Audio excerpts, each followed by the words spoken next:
better get started. All Ugh, right. I'm gonna get beat up. And I know this is gonna fail at any moment, so All right. We are live. I am. It's so far away now. I can't. Yeah, it's counting down. We're recording,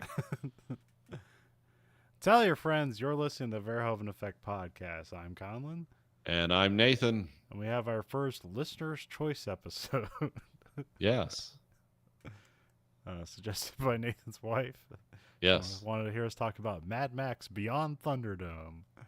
yep. Um, Well, this was out of a curiosity. It was about the song Tina Turner sang. yeah. One of two from this movie that are famous is Beyond Thunderdome, which she won like Grammys for. And it was like a conversation we were having. I was like, that's like the third installment of the original Mad Max, and like she's in that movie. Like, well, yeah, so we just sat down and watched it as a family on Sunday. It's like you just find it. I was like, oh, that's a weird one. She could, and Grayson was like, this one doesn't seem as gritty as like the first two. I was like, well, yeah, this is a PG-13.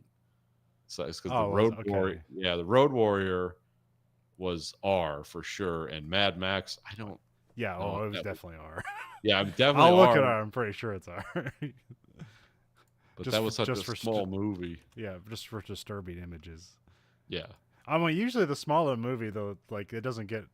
Yeah, it's. I mean, it's all supposed to be equal, but it never is. But a smaller, a bigger movie usually get more leeway with the rating. Yeah, it says it's R here, so. okay, yeah, it was. But yeah, Uh, this one was not. This was like more fun to watch, I guess. um, but I guess yeah, it came out July 10th, 1985. Did you see this in theaters at all? No, I did not. This was one of the first movies I got to rent. Oh, okay. Because I would have been. I think I saw this when I was 12. Yeah, I was like 12. So this came out in the rental stores like a year after it was out. So I was like 12, Okay. and I could rent this because it wasn't R rated, even though I wasn't technically 13.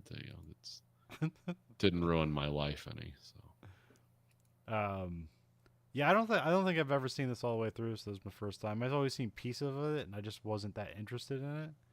Um, I think mostly because it's just there's. I mean, when you watch the movie, it's like, oh, there's tons of things that like have carried forward in pop culture, like either from this movie or it just did something tangentially with something else. Um, but I feel like there's just less cool stuff in this movie. Like the vehicles aren't as cool. yeah, um, but also I guess like George Miller was really busy, so it's like a split direct. It's like a director team. So yeah. I don't know how that worked at all. So it does seem like two movies. So I feel like George Miller did the Bartertown stuff, and the other guy did the like Lord of the Flies stuff.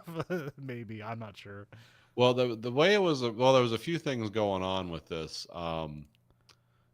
because it was George Miller and Brian Kennedy were specking this out, and George Miller wanted to do a post-apocalyptic Lord of the Flies Yeah, that was not connected to Mad Max, yeah, but it was like, oh, if you put a bankable thing like Mad Max on it, it's like, oh, we're gonna get money for this. We can do this.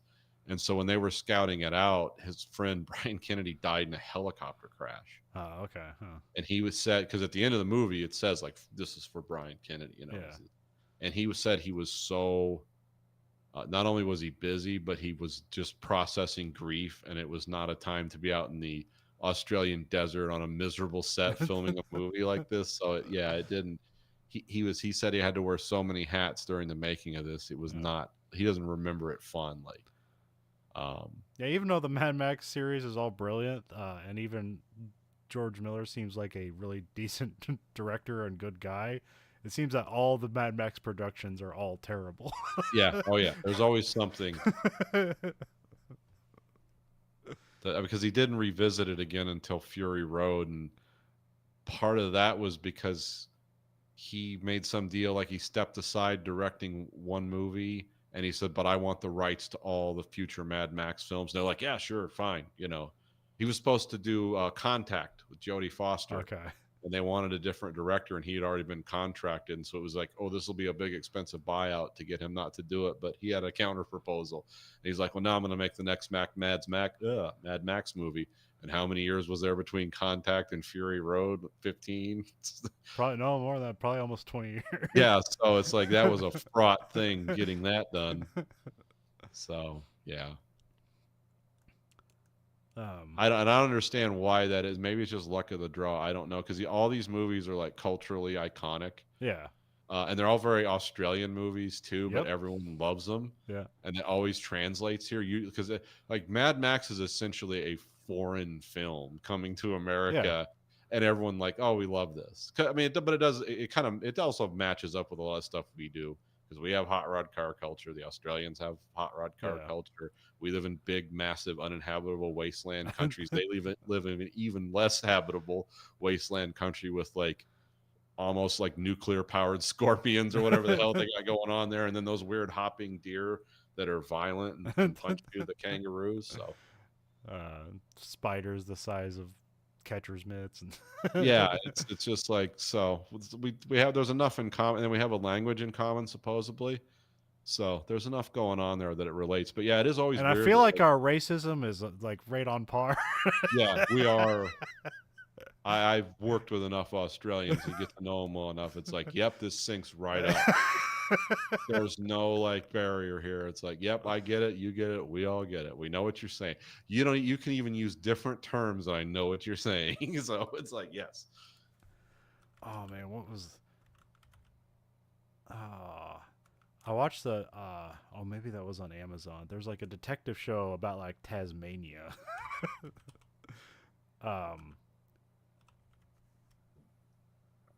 Deadlock. That's what it is. Oh, okay. And it's a.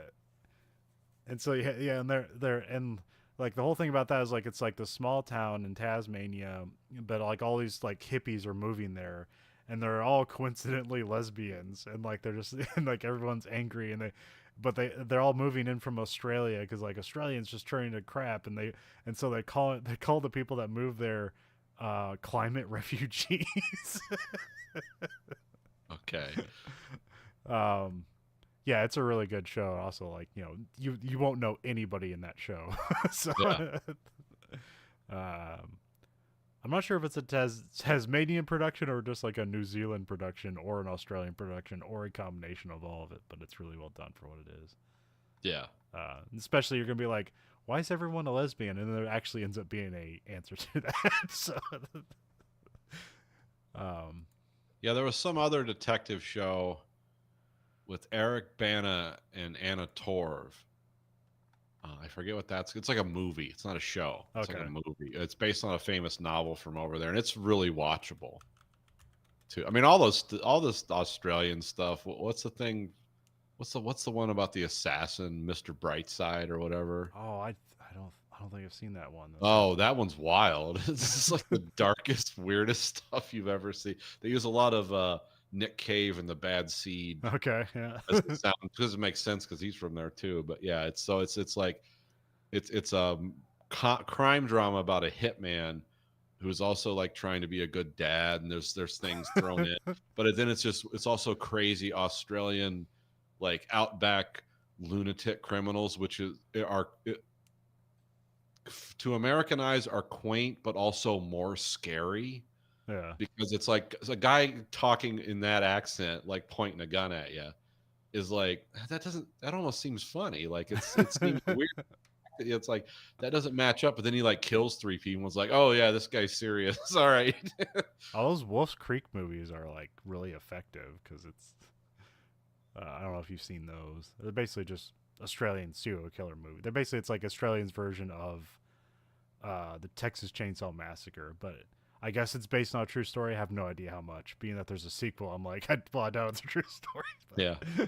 Yeah. Guys came back from the woods to their whatever sandy hellhole they were in over there to. Yeah.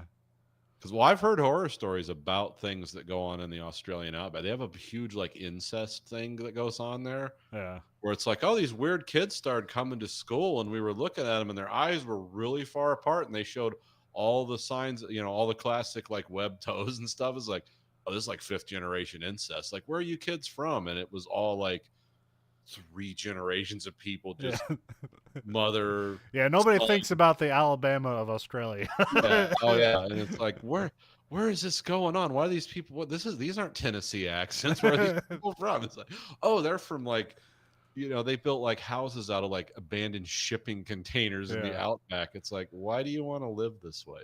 I'm literally like hills have eyes shit. Yeah, Wow. yeah. Okay. We think we got a lock on that. And it's like, oh, they took that from us too. They have much better incest in Australia. Well, there was a great scene in Wolf's Creek. This is before you realize that the guy is like a serial killer or whatever, or just a maniac, and he's just like an upbeat Australian guy. He's like he's kind of quirky and he's talking like this, Yeah.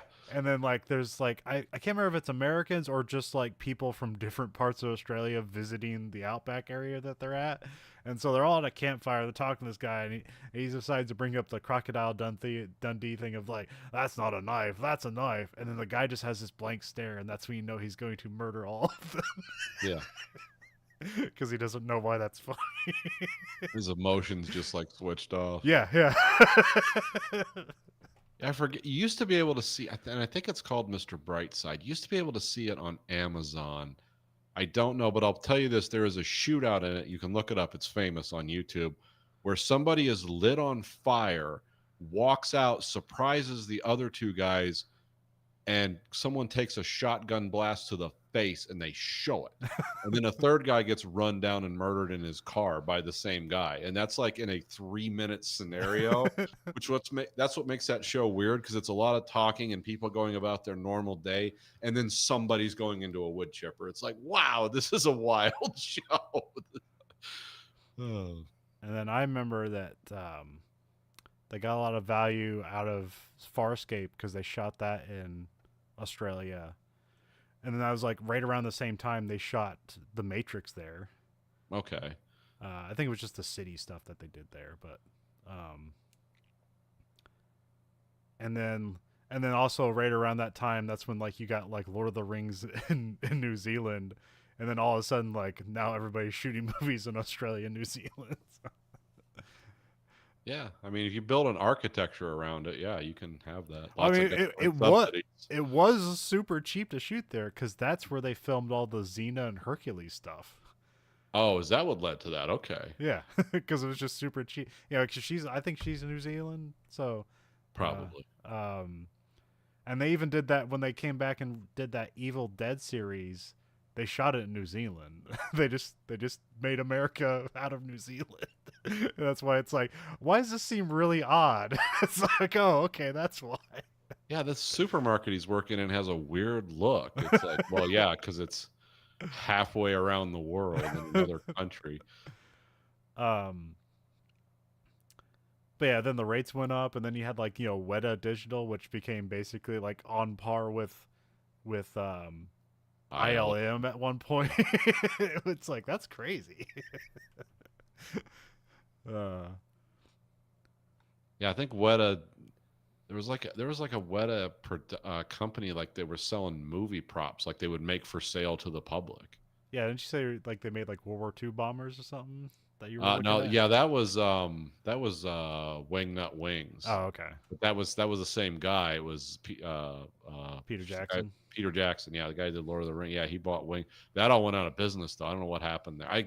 That's one of those things, like COVID came along and like all this stuff just died. Yeah. Even though I don't know how that's like making model kits is like that should actually profit during COVID, because it's just people stuck at home. It's like, will I spend $300 to build a model normally?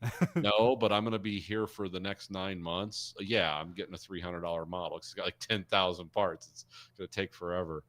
But I don't know. Peter Jackson, I've heard, because he got swindled by people in Michigan who built models, like a company here. I don't want to say too much because I don't know all the details, but I'll just say that like he doesn't seem to have. He has a dreamy business sense. And it's like, that's cool because he's like a guy who imagines movies and stuff. But there's all kinds of sneaky bastards that will just come in and steal every dime you have. Yeah. It's like, I want people to love this as much as because he loved building models. That's his thing. He has that kind of imagination. And he's like, I want to share this with people. And guys just showed up and screwed millions. It's the models the models for the that weren't real for Contact of the satellite dishes, he built those. Okay. Yeah, so he's obviously a guy who loves this. He tried to start something in Michigan and got swindled, and it sounds like whatever happened with Wingnut Wings, he got swindled. But I know Ming or somebody else bought all the dies from Wingnut Wings, and they're selling. You can buy those model kits now under a different brand, but you don't get the cool like full color. Like they were making like World War I biplanes, Yeah. like literally the most hyper detailed, insane. They were cool, but they were like, I've never built one because I'm not really an aircraft guy. So, but I knew people that did, and they like opened it up in the store, and it was like there was a Time magazine instruction book, front to back, with not only glossy, slick coating, but like it was almost like a preserved quality. Like you're going to have this instruction book in 100 years because of how well it's just made, the material it's made out of, and that's just the instruction book to build the model. It has all the history. It has actual pictures of the guy with the instructions superimposed over the front. It has artificial coffee stains. It looks like parts of the plane are drawn in by hand. It's like it was all printed off. I mean, but it was still, it's like, yeah, that's first class. Like that's a $50 instruction book there. That's crazy. And it's like laminated sheets. Like this is Yeah. gonna be around forever. Huh. Never bought one though, just not my genre. Yeah, but you appreciate the detail, like. Oh yeah, if somebody did a tank thing like this is $1,000 tank. It's cool. Sign me up immediately. Like, here, let me write you a check. But it was just the love of and the art of the aircraft that was. The guys that love those are good at it. I just never got them. It sort of reminded me, like, I haven't watched it yet, Masters of the Air, but I think I watched a trailer after we watched Memphis Belle, and I'm like, of course this isn't going to be better because it's CGI planes and not the real thing. I think they actually do have some real stuff. I'm not sure how they accomplish it. But I was like, oh man, this is kind of weird because we just watched Memphis Belle where they had the actual planes, and in Memphis Belle the planes look like shit compared to what they look like in Masters of the Air because they're just more detailed. There's been 4K. Look at how grainy and seamy they are, and look at the rivets are all misaligned. Oh yeah, you couldn't see any of that in Memphis Belle. Those were smooth-hulled craft in Memphis Belle. I mean, the only guts and bolts you saw on that were the guys like inside the thing. Yeah, those planes in real life were assembled quickly. Yeah. Oh yeah. These aren't like B-2 stealth bombers where each one's $1 billion and it's like a work of art. It's like, no, just pop these things together. They would take people off the street. Hey, you want to pop rivets? Like, what's that? Come on, we'll show you. You're building long-range, high-altitude bombers a day later. Just ting, ting, ting. Well, most of it was women that they just, because the men were fighting, and like, nothing against women. Rosie the Riveter. But at that time, it's like, how many women worked with tools and built machines? Like, not many. Yeah. Now, after that, they were like, hey, I want my own job and to control my own money. And they're like, oh, it's like, you can't want that. It's like, yeah, I don't want to be dependent on some guy. And it's like, oh, we've started something bad. Yeah, because when I was working on my bomber seat, like I had to learn how to rivet, and I did it poorly, but it held together. So yeah. But looking into that, you see people like how they build that stuff, and like riveting, you basically have this gun that pounds on one side, and then you just have a block on the other side that you hold it against. Well, like when they did that, like somebody's on the outside with a rivet gun and somebody's on the inside with a block to rivet it against, and like they can't see each other. Hope that's not going through my hand.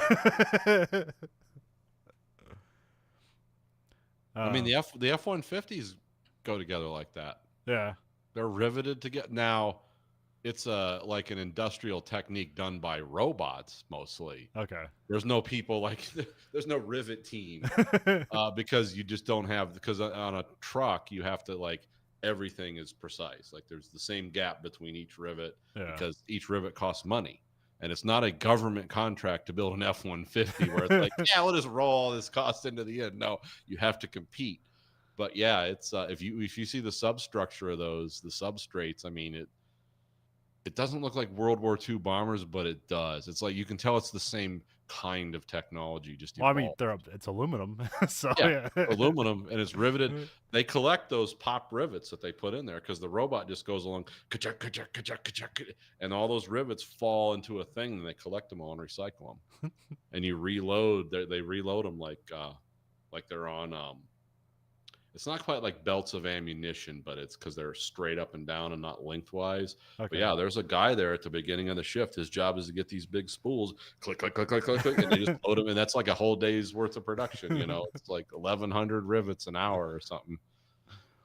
So Um. So yeah. I don't think of. Do you recall anything before Mad Max that was like Australian production? no, it was the first thing. Because I remember I was like curious, like, why is the steering wheel on the wrong side? When I was a Okay. little kid, it's like, their steering wheels aren't right. It doesn't. I can't recreate that in my mind because it's like, oh, they're driving on the other side of the road. But really, in Mad Max, once you get beyond the first one, they're driving all over the road. Doesn't matter. Yeah. They're not on the because they're like cars broke down and people shooting crossbows at you. It's like, yeah, you just drive wherever the hell you want to. Of course, the director is George Miller, and also George is that Olivier or Ogilvy? Ogilvy? I would have said Ogilvy. Ogilvy. Okay. Yeah. That's because I assume that's like the British vernacular. Whenever I see that name, I always think 1984 because there's a character named Ogilvy, but it wasn't Okay. spelled that way. So Okay. it could be Ogilive, but I don't. Okay. I don't. I think it's Ogilvy. Yeah, it's probably V because the I is after the there's two I's between the V's, so yeah. Yeah. Which I don't know. He was like a producer, right? He did like mini series in Australia and stuff like Yes. that. Cinematographer is Dean Semler, who did a bunch of things. Oh yeah. He kind of did the route of like all great cinematographers that we've talked about, where like he does some great movies and then he ends up just doing comedies for the rest of his life. But Yeah. I guess that's just what you do, man. You get older. You get tired of picking up the heavy weights. And Yeah. like, yeah. Let's. But like he shot The Road Warrior. He shot this. He shot Dead Calm, which is like associated with everybody in Australia, which we've watched before on American Greed Factory. Um, Dances with Wolves. yeah, that's the big one. Yeah, that's a big one. Super Mario Brothers too. Yeah. For the weird factor alone. Oh yeah. Oh yeah. Kind of cool. For a movie, for how it looks, man, Yeah. that's a movie. um. Waterworld. Oh yeah, that was a huge movie too. Yeah. Oh, he did the Cowboy Way. Cool. He does a lot of cowboy stuff, but Yeah. he worked with Mel Gibson a bit. He did We Are Soldiers, and then he did Apocalypto, Oh, okay. I could see that. Yep. which I've never seen. I heard is a great movie. It So, is. It's okay. cool. It's weird. It's a vibe movie. You're not gonna hear a word of spoken English, but it's gonna draw you in nonetheless. It's like, what's happening with this guy? It's like this is horrifying. um, The cartels and their behavior make a lot more sense when you watch Apocalypto. It's like, okay. oh, they came from this. Okay, right, I get it. Yeah. Of course, these guys are going at each other with chainsaws. Of course, they are. It looks like his last, like, I don't know, maybe big movie was Maleficent.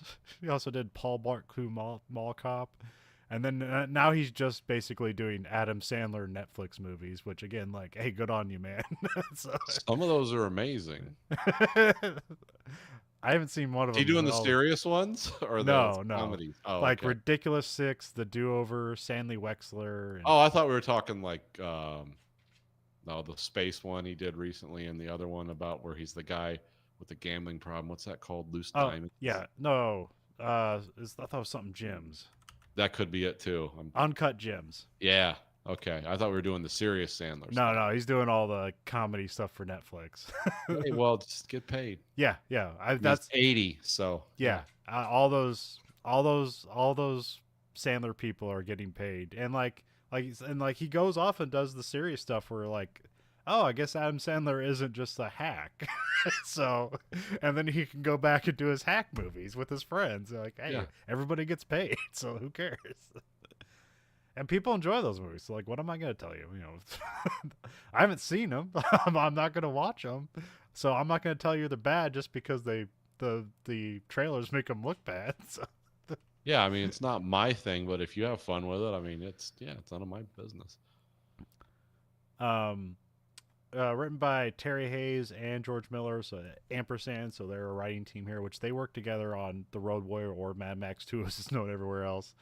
And I guess also Terry Hayes wrote the novelization for the original Mad Max. So I guess Okay. he was like a reporter in Australia. Okay. He was born Okay. in England, moved to Australia when he was like 5. Was a reporter who did and also had like a radio host stuff, and then somewhere along the line hooked up with George Miller, and then he worked with him a bunch. He also wrote Dead Calm, and he was a producer on that. Um, and then he just kind of like, I think, he kind of did Dead Calm. I don't recognize. Oh wait, yeah, he did Payback with Mel Gibson. He wrote that. He wrote Vertical Limit, which has one cool scene in that movie, but which is a great trailer. And then he did From Hell, which is like the best almost movie. Yeah. Like Oh yeah. there's something everything about From Hell almost works, but it doesn't. Probably gotta watch that sometime. We should. It's a cool movie. Oh yeah, yeah. I learned about absinthe from that movie. Okay. I only watched it because of the Hughes brothers. I really like their stuff, and it just seemed like, why are these black brothers directing a From Hell with all these white people about like the serial killer in London or whatever? It's like I definitely want to see that. It's based on a comic book, I guess. Yeah, yeah. Um, and then so then he just like, well, he didn't quit writing after that. He hasn't been known for screenplays after that. He actually got into writing books, but he's only written like 2 in the past 20 years. But so maybe he's doing a bunch of stuff in the what's it called? Like I Am Pilgrim is the book he wrote. I don't know if think you've so. heard of that. Vaguely, but I don't remember anything about it. I think it's like some serial killer book where like some guy is like taking advantage of 9/11. Oh wait, no, some cop writes like a book on forensic pathology, and then the person uses that to kill people and get away with murder. And it's like some post 9/11 thing too. Oh, okay. um, and then he also did. I think he also did some novelization stuff for Mad Max Fury Road. So like he's just apparently just working in the background doing stuff, and then does novels. So, which hey, good on you. Oh yeah. If you can get it, get it.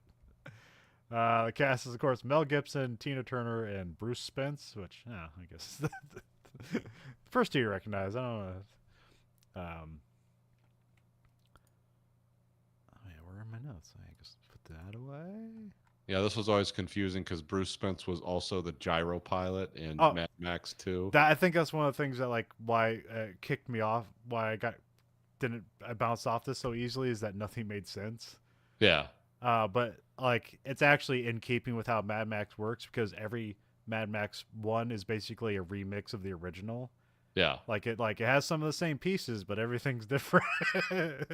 So We have what you like, but we also have we put it in a new order. The cake is relayered. yes. Which the Evil Dead franchise did that as well. Like the first Evil Dead is a more straight up horror movie, and then Evil Dead 2, the first like 10 minutes of it is a summation of the first Evil Dead with less characters, and then Evil Dead 2 is like this weird comedy horror movie. And then they do the same thing with Army of Darkness, where it's just like it kind of retells Evil Dead 2 in a backflash or flashback. What's a backflash? Flashback. And then we get into the like, well, now he's in the past and fighting demons with a shotgun. So yeah, this isn't unheard of. I am curious why he does it that way. Because I don't think I've ever heard. I don't think I've ever heard an interview with George Miller. 2, I don't think I've heard an explanation for why. One of the things I heard about the reason the same guy was the gyro pilot as the or as the plane pilot is, number one, they're not the same character, which they didn't really like. Well, you wouldn't know that just by watching the movie. Yeah. Before the internet, you wouldn't know. Well, because like it immediately pairs you up. It's like that's the gyro pilot, and that's the wild kid. Yeah, They're just that's what coming you back think. for this movie, and then no. Yep. But I guess they had somebody in mind, Oh, and then they okay. backed out, and he's like, "Yeah, I'll do it." Okay. That makes more And, sense, I and guess. and it's like, and they also liked him from the first movie because he kind of played that role well. Yeah.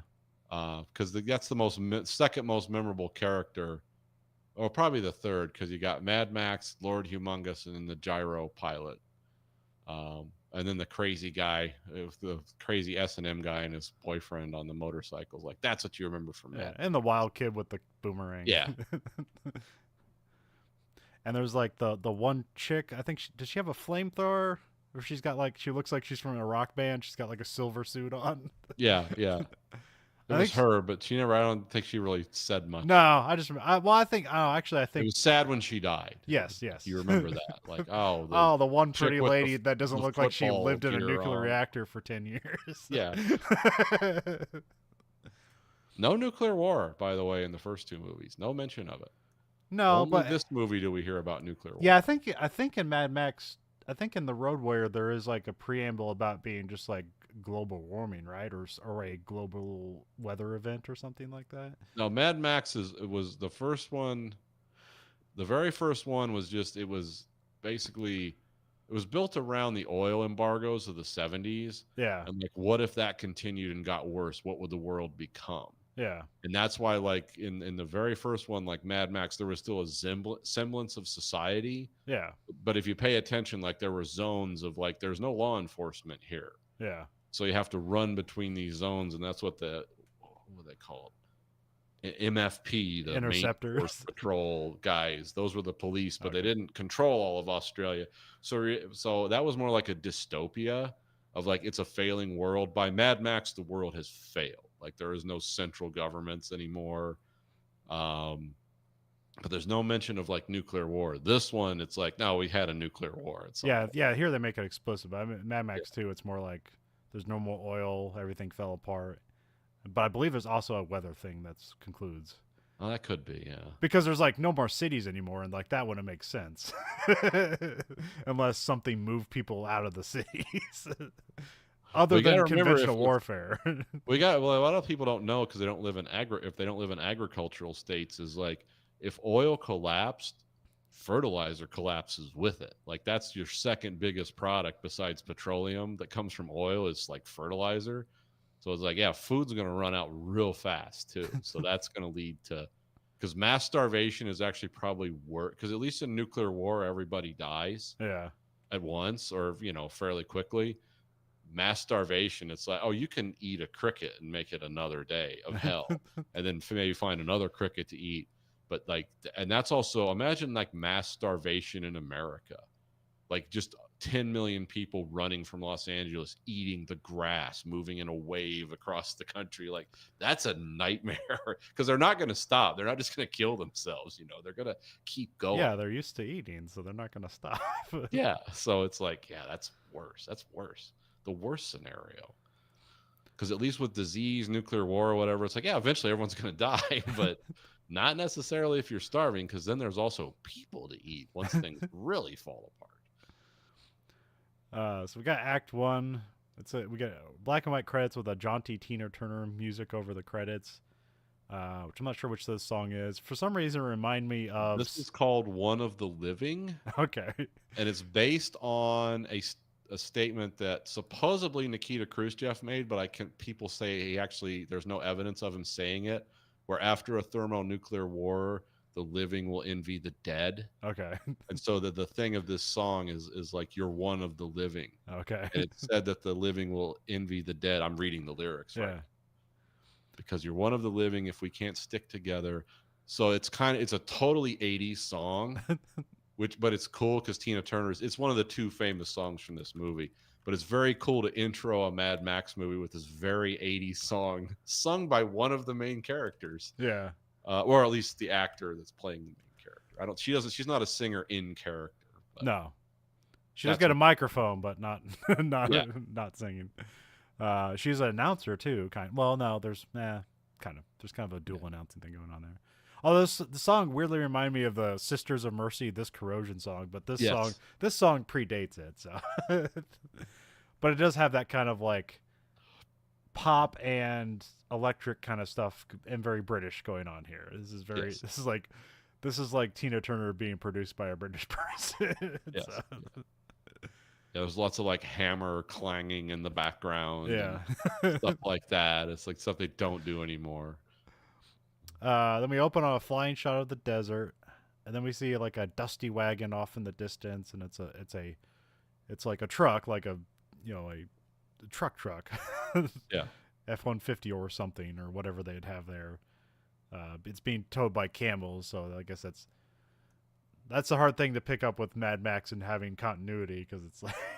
And also probably the thing that bummed me out the most is that it wasn't the Interceptor. Yeah. It's The Interceptor didn't make a 5-minute appearance. yeah, because I guess I always think that car is cool, but yeah, when you go watch Mad Max, it's like cool for like the first 10 minutes and then they blow it up. So it's not really in the rest of the movie, but It's really a star in the first one. yeah. That's when he just murders people in that car. And they build it up so much. Yeah. Like they have that mechanic come in and just talk about it for like 10 minutes lovingly. And everyone wants a lever that they throw on their shifter Yeah. where their car would suddenly double in speed. Like we all wanted that. It's just when you get into it, you realize the only way to really achieve that is nitrous oxide. And it's like, yeah, get ready to rebuild your engine a lot. And it's like, oh, I'm not that good. So never get to do And that. also, it has that name, the last of the V8 Interceptor, where it's like this is the last of a pinnacle technology before everything falls apart. So. Yeah, you will not be getting like new rod bearings for this. The truck gets buzzed by a plane. This is Jebediah the pilot. This is Bruce Spence, which he played the gyro pilot in The Road Warrior or Mad Max 2. I don't know. Which do you prefer? It's only known as Road Warrior here. That's also a cool name for a movie. So I like them both. I think it's like top. well, it was always Mad Max 2, The Road Warrior, right? Yeah, that's what I always knew it as, because I knew Okay. there was another one before it. Yeah. So I always thought it was like, yeah, this is Mad Max 2.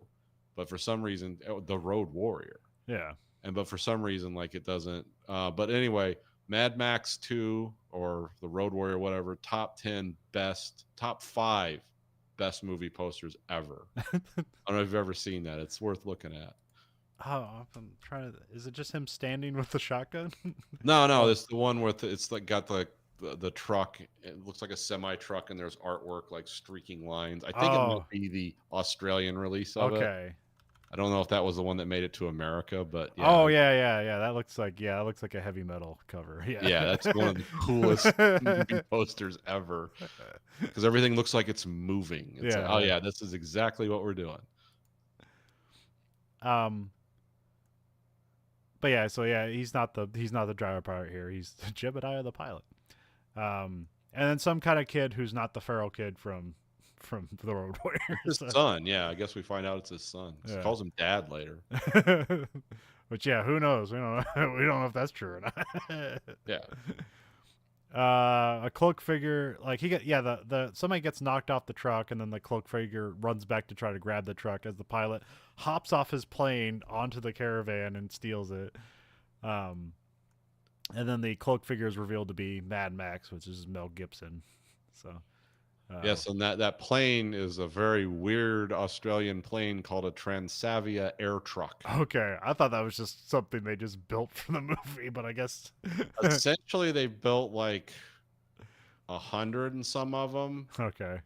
There's something, and this isn't a podcast about aircraft, but I did watch a documentary about it. It's like, what is this? And it's like, okay, it's an air cooled engine, so it means it's very low maintenance, it's very simple, and it's made for. There was something about like it had good cargo capacity for its size. The pilot had an excellent field of vision because of how he set up. Okay. And he didn't have like wing surfaces in his way, so he could look around him, and it was great for crop dusting. Okay. But it was it just never really caught on. They only build like 130 of them or something. So, but it was a uniquely Australian thing. I never made it out of Australia, I don't believe, because that's where they were built, was in Australia. So Because it almost has that look of like a P-51. Was it Lightning? Yes. Where it's Yeah. like it's almost like two planes shoved together, and then there's a cockpit in the middle.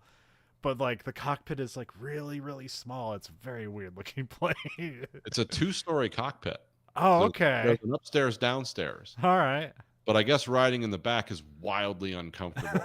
But it's great for like cargo. Yeah. That's why I call it an air truck, because it's like you can just move stuff around. And because they were trying to, I forget, there was something like they wanted to expand it because it was an Italian guy that came to Australia and they made him in Australia, and it was called the Bennett, or I forget what it was the Transavia Corporation. So it was started by an Italian designer who designed this, and they wanted to expand it globally. Because they were thinking like, oh, in like Alaska, they use bush planes all the time. And they didn't realize like, no, Alaska's a totally different climate. The planes they use in Alaska are purpose built for Alaska. Sometimes they didn't even have instruments in a lot of them. They're just like flying by reckoning because they're going to the same places all the time. And Huh. it's like, yeah, you can't use those in that kind of ferociously cold, violent climate. So they just sort of ran out of business. Okay. And when you don't build a lot of anything, you don't get a lot of redundancy. You don't get that spare parts network. So it just becomes really expensive to own. So then it died. And also, Australia's always had a problem manufacturing. They're not like. They don't have a lot of resources. No, they have a lot of resources. They don't have a lot of. It's not a lot of people. Yeah. I mean, it's a big country, but it's not a big country because everyone just lives around the perimeter. Yeah, it's So mostly they. uninhabitable. So they're great at like resource extraction and stuff in the interior. They have all kinds of stuff there, but it's hard to build up an internal market in a place that's like, I don't know. I think more people live in California. It's like Yeah. Well, I mean, from the stuff I know from like YouTube stuff that I see there, because like I know there's a bunch of like tool channels from Australia there, and like they have a hard time. Like their big tools is like Makita because Japan's close to them, and that's where they get a lot of their stuff from. And China, because they have a lot of weird like, wait, what's this tool, and why is it the best tool ever made, and why did China make it? And it's like, oh, it's great. There's nothing better than this. Just hope it doesn't explode on you. But yeah, it's better than any tool you ever find. And it's just like it just has 3 initials and it's green. It's like, what is this? EG or something like that. I think I've seen those. Yeah, it's but that's weird because they're surrounded because Australia and New Zealand definitely first world countries, but they're in the southern hemisphere and they're surrounded by a lot of poor countries. So it's kind of hard to get a lot of domestic manufacturing and stuff going there because it's like, well, you have cheap labor like literally a boat ride away. Yeah. Which is also sad because Australia is like a lifeboat that's being swamped all the time because people are always trying to sneak in there from those countries. And I guess if you get caught coming into Australia once, you will never be allowed to immigrate to the country. So you're really taking a huge chance by going there illegally. Because if you ever want a chance to legally immigrate to Australia, you can't have ever tried to get in illegally. So. I don't know. I don't know. I don't know how much that edge case is popping up, but maybe for the person that really wants to be there, maybe. Well, no, I mean, they have countries there like, what's the one? Who are the people that are going through? Like, there's some of those countries like have civil wars or whatever, and some of those internal groups are like, we're just fleeing, and they like you can stay in Australia in a camp, and they'll take you as a UN refugee, but you can never immigrate there once you come there. They have a weird policy about. Oh, even if you're a refugee, they won't let you come. Yeah, that's what I've heard. It's like they have a very stringent policies about that, but they also don't have a lot to go. They're not America, so they don't have like a lot to go around. You know, it is a first world country, but it's also like they don't have like that deep pool of resources. I know they treat their citizens pretty well. I've heard it's like it's not a bad place to live, but it depends what you're annoyed by because it's like, well, this is good, but this because I always heard the thing about Australia is that basically it's like goods for like living and like a wage and stuff like that. Like, yeah, that's all good, but if you want to have a hobby, it's like the most expensive thing in the world. Like video games there cost like $200. Oh yeah. I know from the model guys, like, because I'll buy a model, and it's weird because like the models I buy are coming from China. The models I buy in Australia are coming from China.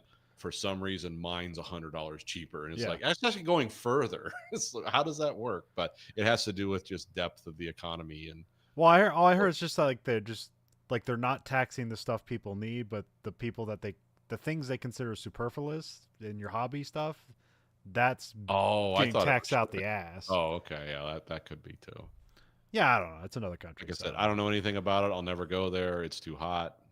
So I'm not But I don't know. interested. But also, I also hear that their housing market is the same thing that it is here, where it's like every house that's available is like $500,000 and nobody can buy it. It's like, well, who's this work for? It's like the landowners, apparently. Yeah. I mean, that's why my room looks the way it does right now. I'm not buying a new house. I'm just completely rebuilding and redesigning everything.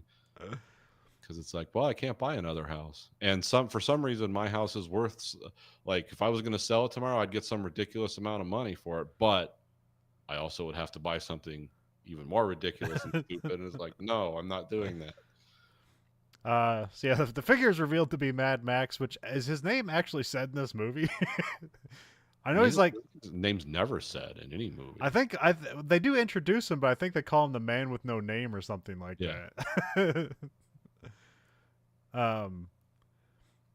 So yeah, he gives up chase. Apparently he's walking barefoot, so apparently he was driving barefoot. I'm not sure, or his boots got knocked off. I'm not sure.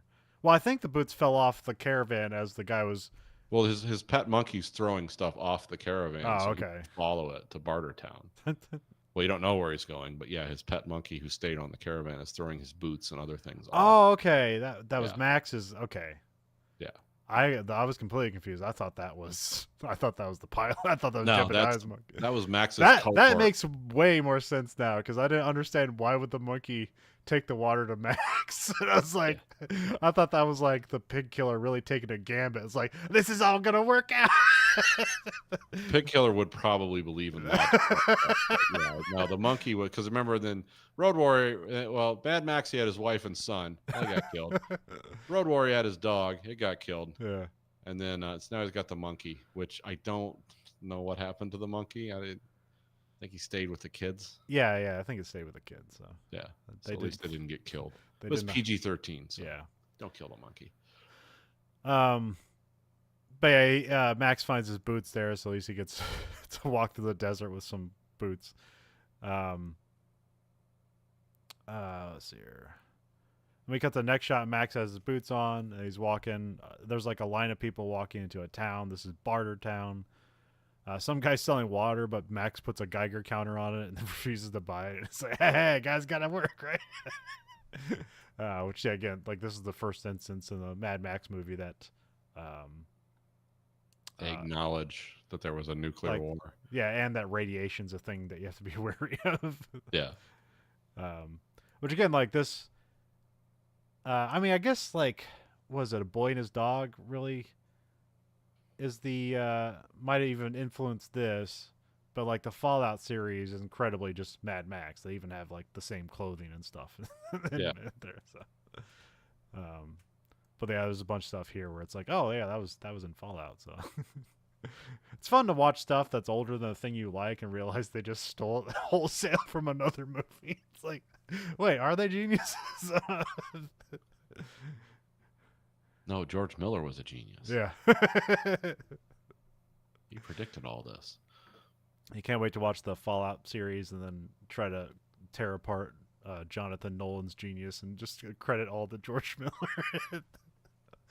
I want to like Jonathan Nolan, but I feel like he's an asshole. Never met the guy.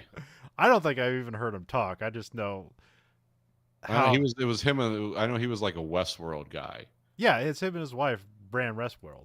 And that was like cool for the first season. I really loved it. And then after a while it got like, again, it's that we're the smartest kids in the room. And it's like, okay, I'm annoyed. Yeah. I'm now annoyed. Even if, whether I understand it or I don't, because either I pick it apart too easily and it's like, look, that's not that smart because I could figure it out. Or it's something so ridiculous. It's like, this is a 5-dimensional math problem. It's like, well, I'm not spending my time doing this. Well, I remember, like, I think it was the 4th season. There's so many like years between each season. So, yeah. I think the 4th season I really liked. There was the one where they brought in the Jesse Pinkman. I can't think of his actual name. Oh yeah, the guy from Breaking Bad. Yeah. Yeah. That season was good, and then the next season was terrible. Yeah, no, that one was good. But then the next one was pure nonsense. Yeah. And then it was like the last thing. It ended up being the last season. It was like, was any of this intended? Like, this is really bad. No, the people that well, when HBO became Max, the people that took it over is like, Oh, yeah, no more Westworld. oh We're yeah. doing true crime. Yeah, Zaslav Yeah. ruins everything. I like that a guy like all I know about that guy is he takes over companies, somehow puts them in the profit margin, and ruins everything that they were good at. Yeah. That's how you make money. You don't make money selling a quality product at a Yeah. premium price. Yeah. You make money selling crap to people, telling them, "No, you need this." That's actually that's a salesman right there.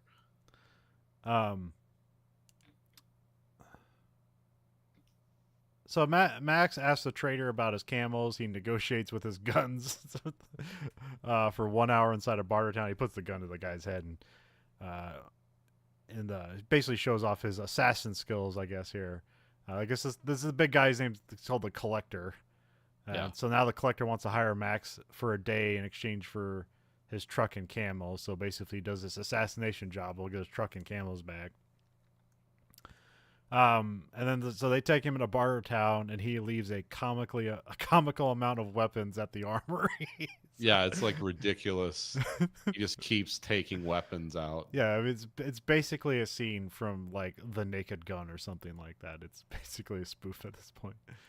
Although it's weird, he like has a spatula in his mouth, and they let him keep that, but he knows like, well, that's gonna be something. So, then we get Bartertown is revealed.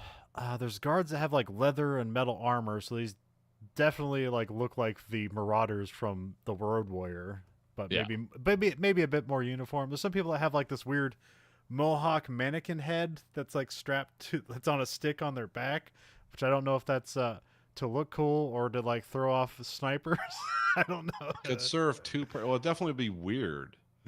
I mean that mannequin head of what's his name, Iron Bar, gets shot like 8 times in this movie. So it's like I have to imagine they put it in there because like, all right, if we're gonna do PG-13, let's get a bunch of headshots that people think a guy died when he actually did. So it's a good way to do that, I guess. And we get kind of Jebediah the pilot's kind of revealed in the background, hanging around. We see Max's camels being sold, and he's like trying to stop it. It's like, hey, you got to give those back to me. You can't sell them off. And they're like, yeah, don't worry about it. They take an elevator up to, I don't know how to call this, a plateau building. It kind of looks like the Space Needle, but only 2 stories tall or whatever. Yeah, it's kind of like yeah, it's a very weird.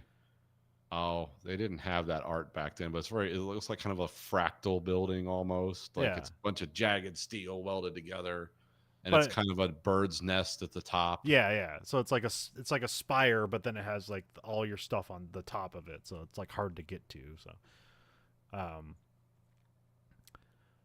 they're greeted by a saxophone player that's like in his underwear and he's blind. Apparently, I'm not sure. That's weird. Yeah, it is a strange image, and just hearing the saxophone and nothing else playing. Yeah. It's like, huh. It's like, wait, is this going to be the guy? But then we get Auntie Entity. Yes. Whose name is never said. She's just called Auntie. Okay. I think I was just looking at the Internet Movie Database, and they call her Auntie Entity. Yes. And so, yeah, this is Tina Turner, and like, she looks like she would be like a part of the crew in Wrath of Khan. Like, that's yeah. Wearing a chainmail outfit. And it has like these, I'm not sure if they're earrings, but she's got some hoop earring like things like as like earmuffs on. And she's got wild hair. Yeah. And I guess she actually had to shave her head to play that role because the wig they put on her. Yeah. Because when she's seen driving, of course, she's actually driving a vehicle and her hair is blown back. So it looks like a hairline back here because that's how the wig's put on. But because they didn't think she was going to do that. It's like, there's no way Tina Turner is going to shave her head. And she's like, oh, yeah, I'll do that.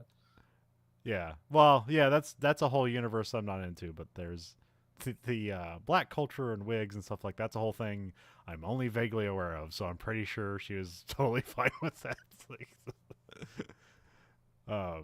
Well, they just didn't think she would be willing to do that for a Yeah, movie. I get. But they said she was like amazing to work with. Everyone's like Tina Turner was like the most positive thing on the set.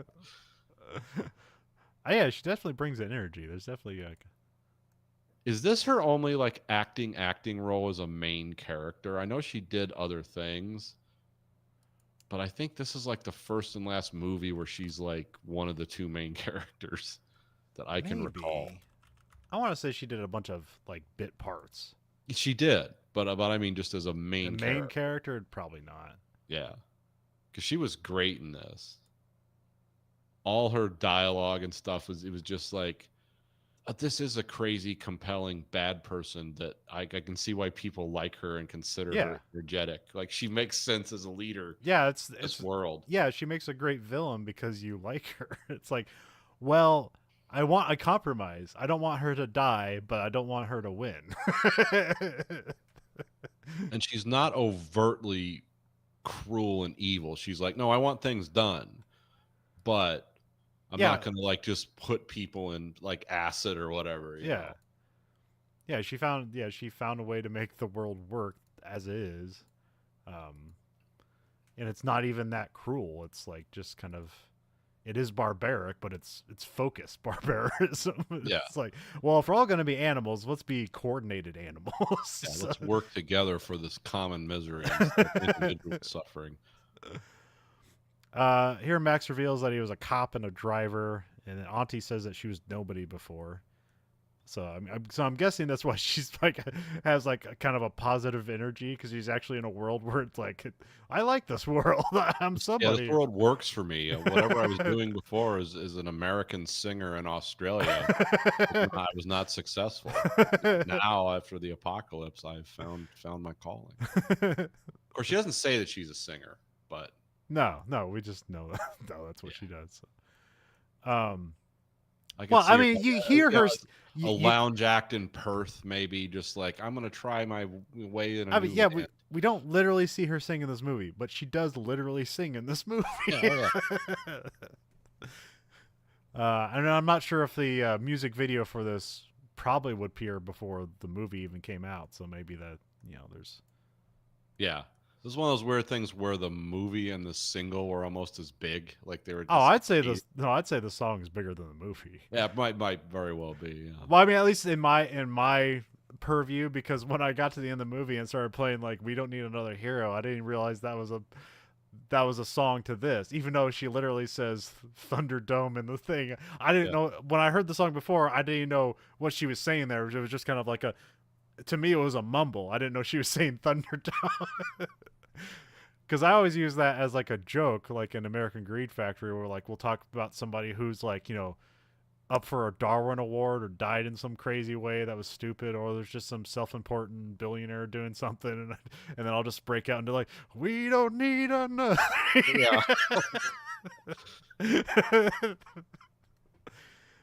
Because I think also I don't know the lyrics to the rest of the song. All I know is we don't need another hero. All we want is life beyond the Thunderdome. We are the children, the last generation. I'm just doing this from memory. This is how much I've heard this song. Um, Which is why, like, again, why this show was picked to do this episode was because my wife, one of her singing shows that she likes to watch, the two people covered okay. Beyond Thunderdome. They did it really cool because it's very hard to do Tina Turner Yeah. convincingly because she was a one of a kind, and these two people did it excellent. And then that's led to like, yeah, that's weird. That's like a Tina Turner song. It's like it's a movie too. It's a Mad Max movie. That's where that song was written for that movie. Like what? Yeah, let's watch it. So it's one of these things. It's like, oh yeah, I knew that, but I had to remember it. And it's Yeah. like, oh yeah, that's. The guards turn on Max and try to take him out, but apparently, like, he survives the audition, which I don't know whether that's true or not. So they just like stop trying to kill him, and then like try to play it off as like, I guess we'll hire you. He's like, yes, have some fruit, and then as he's reaching for it, he's like aware that he's being surrounded, and Yeah. it leads to some kind of a melee. Like, I guess we should say like Mad Max. Yeah, in this world he has long hair and he's got streaks of white going along the side of his hair too. Yeah. Um, which I don't know. Oh, when was He was when he was was Evil Dead? 35 When when was he Evil? made. Oh, I Oh, was gonna say when was Evil Dead 2 because that's not what that's what I associate. 87. Okay, so this is before Evil Dead 2. Okay, but that like striped white hair on the side, that's what I most associate with Evil Dead 2. oh, okay. Even though I guess what's Jonah Jameson and Spider-Man, I guess he's got that look too. So maybe Oh yeah, the newspaper guy. yeah.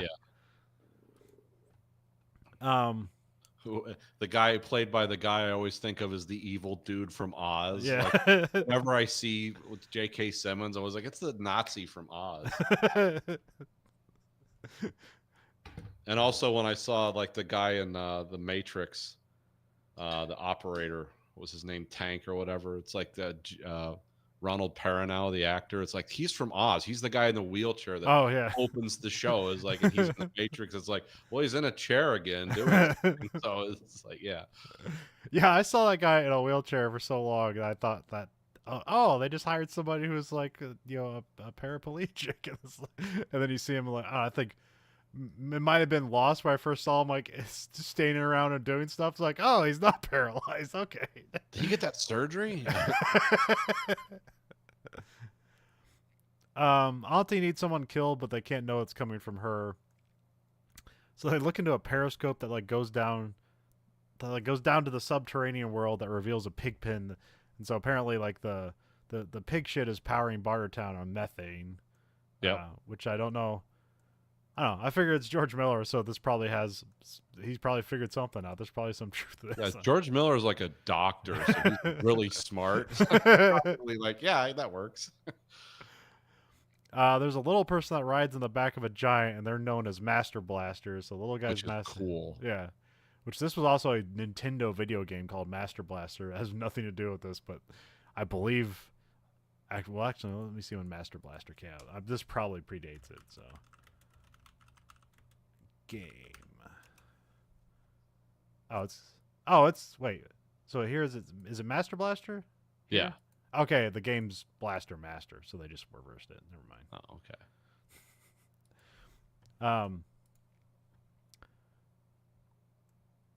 Yeah, I hear that they tell the he's like, keep the brain, dump the body. So that's Max's goal, is it? But also there's this whole like political strife going on. This is another like oil embargo different thing, just in a microcosm, because like he holds all the methane, and so he can turn it off at any time, and so then it makes a problem for Bartertown. So that's what this whole dilemma is. So That actor's name is Angelo Rossito, and you'd think he was like a foreigner or whatever. He's from Omaha, Nebraska. Okay. But he sounds like someone like a German or something in this. Like he barely speaks English like completely. Yeah, that's always a weird well, I don't know, maybe that's something I find annoying about this movie. Especially with the kids. All the kids, it makes more sense because like nobody's teaching them anything; they're just learning on their own. Is how quickly people like all language is forgotten, and all all manners, everything it's like there's no before time, there's only the now when everything is primitive. It's like, no. Yeah, this like Max grew up in a world of like 15 years ago that like everything worked. It was like it didn't. Yeah, a lot of this is based. I've referenced this book a few times as we talk. There's a book called Ridley Walker. Okay. I don't know if you ever heard of that. No. It's set in England. It's like 2,000 years after a nuclear war, and it's the main thing about the book is how language has changed. Like that's because it's called inland in the book. That's what the characters call it because they don't know the word England anymore. It's just like things have devolved that far. They speak in this kind of sing-songy, like we're not gonna use any like adjectives or whatever. Everything is what we say. When Master's like, no, embargo. Now, because we're not gonna put any context in anything. We're just gonna simply speak, and the kids do it too. Now a lot of people, because Ridley Walker was written in 1980. And so a lot of people think that like, oh, they just borrowed like the language, the dialect of that book, because that's what it's mainly known for. Because other than that, it's just like a miserable book about living 2,000 years after the apocalypse, but it's like, oh, how this guy imagined language would devolve Yeah. into like kind of this medieval peasant society where it's people speak very crudely. Because this one comedian who's a bigger guy had this thing about, if you had to be sent back in time, would you rather go to like the 13th century or the 18th century? And he's like, well, I'd rather go to the 18th century because if I went to the 13th century, I know more than 10 words and I'm the biggest human they've ever seen.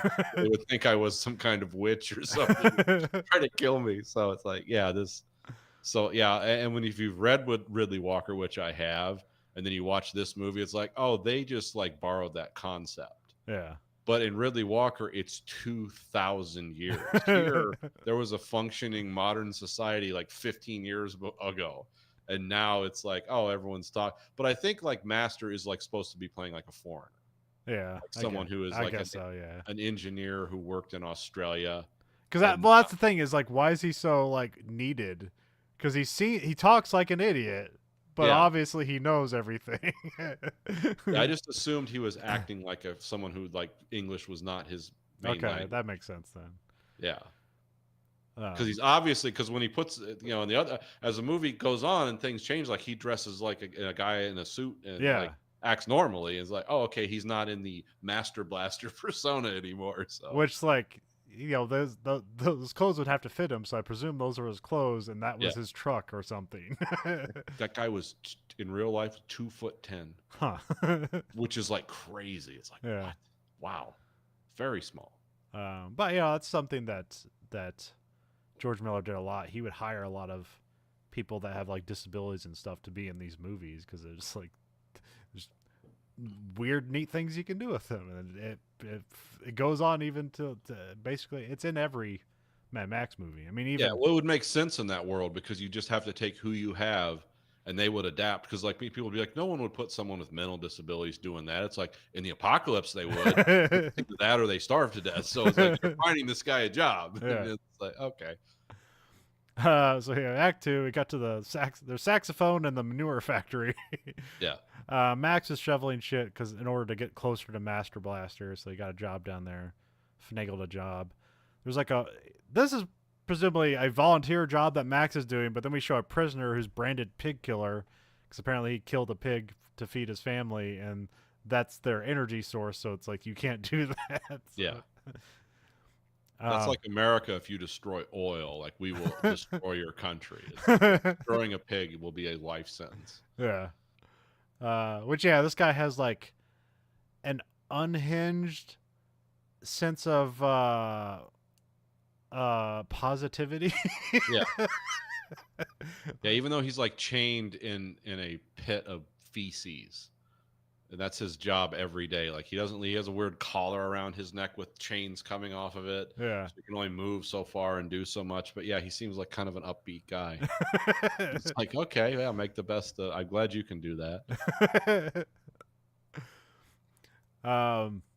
There's a guy looking at Max's rig. It's been booby trapped with dynamite. Of course, this is a thing from.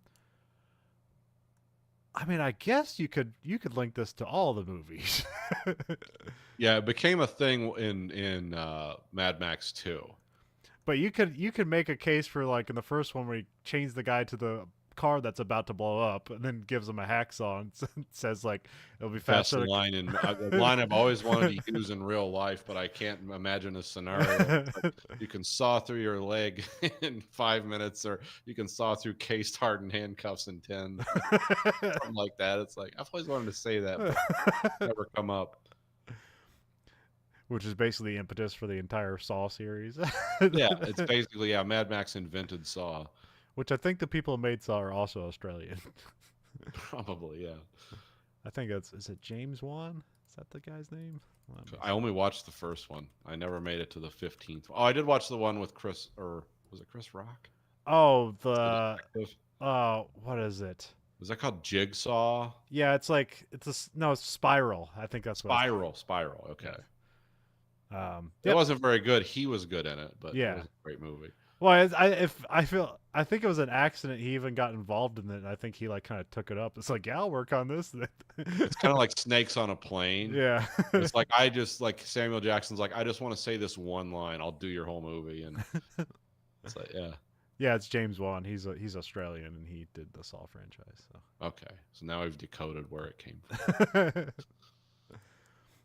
So. Max shows up and tries to tell him that it's his vehicle and it's booby trapped. Max tries to trade like on booby trapping the car, but then Master Blaster doesn't want to negotiate, so he just has Blaster just like picks him up by the throat. He can still talk a little bit,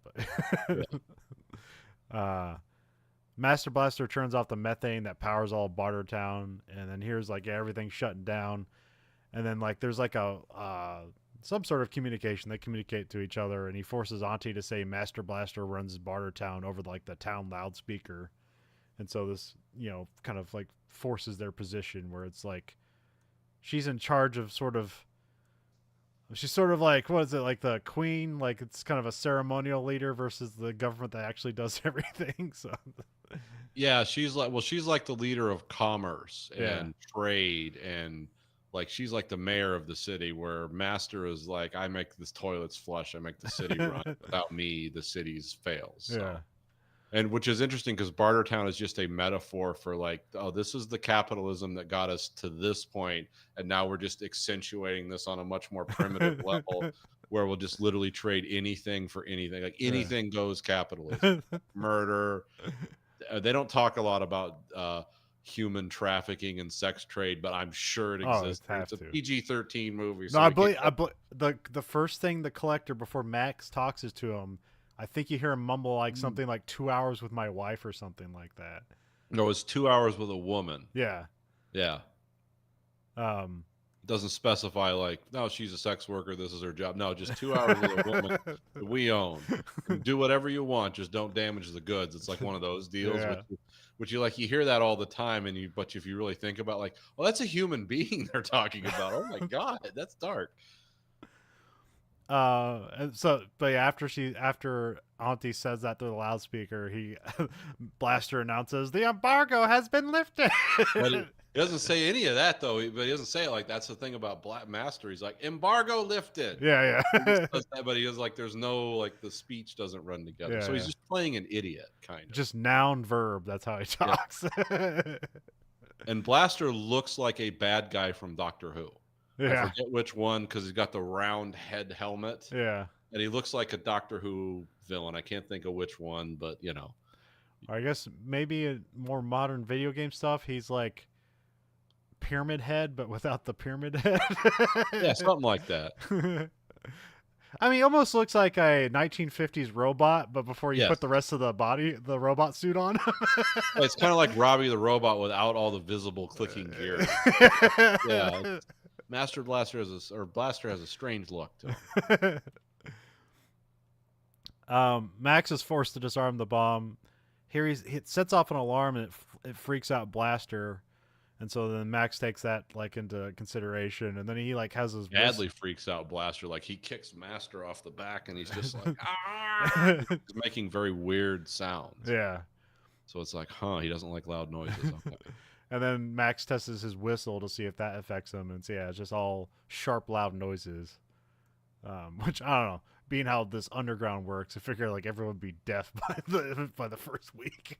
But then we cut to outside and we get Thunderdome is presented, where it's like a domed fighting cage where 2 men enter and 1 man leave, and all Max has to do is pick a fight with Master Blaster, which I'm guessing Thunderdome isn't trademarked or copyrighted in some way, because during the pandemic, WWE created this whole thing where like you couldn't have fans, so they created a ring, and then they put screens, hundreds of screens around the ring that then people would voice call into to be a person in the audience, and they called it the Thunderdome. Oh, yeah. Either they don't own the rights to the name, or they were just like, "Hey, we're WWE putting on entertainment during COVID. Go ahead and sue us." Yeah. Could be one of those deals too. We're doing the Lord's work, George Yeah, Miller. yeah. This is God's country here. Or maybe because it had like no resemblance to the Thunderdome presented in the movie, that they're like, well, yeah, they're not related. um, but yeah, I mean, I guess this all like harkens back to Gladiator stuff, but this is very, all this setup here is very wrestling. Yes. Like I mean, this is basically just a cage match, but And Roger Ebert was ecstatic about this in the movie. He's like, "This is the most creative fighting I've seen since like the Hong Kong action stuff with Bruce Lee." yeah. Because I never would have thought of like, oh, we're just gonna put guys in bungee things, jump around with spears, and it manages to, it's cool though. Yeah, Yeah, yeah. I mean, although I guess the title is kind of like bold. yeah, It's called Mad Max Beyond Thunderdome, and none of that is a lie. But this is like two different movies, and it's like you have Thunderdome, and then you have the rest of the movie, which is Beyond Thunderdome. yeah. It's actually makes sense. I mean, it is. There is a kind of what do you call that, synchronicity to it. That's like, oh, okay, yeah, I see this. But like, but also like, if you just took the title as is, you would think, is there a Mad Max in between just called Thunderdome? Yeah. Where's Mad Max Thunderdome? And is that just like a treatise on sports gambling? Sign up now for your. Yeah. That's going to be the next thing in America. It's going to be the next, just it's like, you can't get any worse. It's like, oh yes. Yeah, I mean, they've essentially Get your because you got that legalized gambling. Do you have legalized gambling in Iowa? yeah, it's everywhere now. Okay, I didn't know if it was like all states, but I know here it's like sports. Basically. There's probably some holdouts, but as far as I know, sports gambling is legal in every state essentially. So gladiatorial combat will be the next. And then because I kind of laugh at sports betting because I'm not into sports. It's like, I'm not good enough to play this game, so I don't play this. And I'm not good at card counting. Yeah. Count carding. See, that's the problem. It's called dyslexia. But I am fascinated with the game blackjack. Yeah. So like, I'm a fan of like, oh, I'd love to be able to have the intellectual abilities to cheat at this game because it's the only gambling game I like. And I've never played it for money. I won't gamble because I'm just not good enough at it. However, if gladiatorial combat to the death became something I could gamble on, I might lose all my money. It's like, this might be the thing that gets me. I'm going to be at with DraftKings. Like, yeah. Who's getting their head taken off? And so, yeah. So when I watch Thunderdome, it's like, there is a future for me in gambling. Oh man, there's this guy on one of the podcasts to listen to, right? I guess he just does this off the side for goofs. He was gambling on hockey. It was a parlay bet, so he basically had to get like 16 over unders right on a game to Jesus. to get the so he bet $9 on this parlay. Every guess he made was correct, and he got $10,000. Yeah, I was gonna say, statistically that's impossible. I mean, it's like winning the lottery. And like, I almost like afraid to say that because that's just going to encourage more people to gamble. Hey, don't put any money. What are we gonna do? We're gonna offer advice now as a podcast. Get all your money out of your 401ks, your Roth IRAs, your money market accounts. Put it all in Bitcoin. We're saying it right now. Just see what happens. Because Sam Bankman-Fried has to pay back $25 billion, so you're going to get your money back. I don't know. It's like, I don't even, because it's like barely a thing, but like, I don't even like get a lotto ticket when they're like $1 billion, when it's like really anybody should be like, well, why not? It's like, I'll take that 0.00001% chance to maybe be almost a billionaire, but I still don't. When I used to smoke like a decade ago, and I'd have to go into the convenience store and get a pack of cigarettes, I would do that. Yeah. Now I don't go to everything I go to is like some single point of pay where I don't interact with human beings. I get my gas that way. I get my groceries this way. I don't interact with people. So I see like, oh, the mega trillions is up to, I should spend $2 just for a 1% chance of, no, a fraction of 1% of a chance of that ever happening. And I just never do it because all my life's all automated now. Yeah. Like I don't have to go places to pay things. So it's like, okay, guess I'm not going to win that money. Like I wouldn't have won it before. Well, I discovered the self-service kiosk at the at the post office today. Yeah, those are nice. Which it's open 24 hours. You can Can you use do packages yet, or can you just do you, letters? you can do packages. Okay. The one I was at, like, I think it's only for their flat rate packaging. I don't Yeah. know if you can do anything of your own. I think there's actually, I think You maybe gotta if, buy their box and put it together. yeah, well, I think you can use your own box, but I think it might have to be the same dimensions as their box or something like Okay. that. And there is a weigh station there. And then at the place I was at, there was like a big thing that you could turn down to put a box in, but I think it's limited to what boxes you can put in there. But otherwise, yes, you can. Yeah. With all those That's limitations, yes, you can. But I had to like look up a YouTube video on how to like use it because I didn't want to like waste people's time. It's like because I didn't know how it worked. Because I was like, all right, how do I pay for this? Like, how's this work? Like, all right, I enter the address I'm sending to, but where do I enter the return address? Do I gotta write on the envelope and then the sticker goes on, and then everything just happens on the screen, so I didn't have to worry about all that stuff. But it did not tell you any of that stuff was going to happen. So, Well, let me tell you just a sidebar real quick. Speaking of self-service, so as you know, I don't know if the listeners know, but I got one of these now. So it's one of the reasons like the room behind me is all stripped down is because I'm completely redoing the inside of my house, paint and furniture and all kinds of stuff. So get this at IKEA, of course, which is where I buy furniture because when I die, just throw it out in the trash. You don't have to worry about keeping it. So so I get the table, I got a little thing underneath. We got Grayson one. And these are all like the things it's like, oh, you can't, because I'm on the app. I'm trying to be like as autonomous as possible. Well, these are all like special because they're really heavy. yeah. So someone has to go get them. And I'm like, well, can I just do this on the app? And it happens in the store. And it's like, no, there's like an hour's. So it's like, so we got to go. I was like, okay, let's do it on this keyboard and they'll bring it up. The whole system is so counterintuitive. It's like, so I'm going to do this and you're going to send me a text, but I want it in this color and this style. And I have this number, but when I click on it, it just says, oh, here's your desk. And it's like, no, I want it to be the walnut finish, not the black top. There's things I'm worried about. Yeah. And it's not telling me the things I need because it's saying, well, just do this and someone will bring it out to your car because it's so big and heavy. It's like, we care about you. Cool. Okay, whatever. So I find a guy that helps me. He angrily pounds the keys.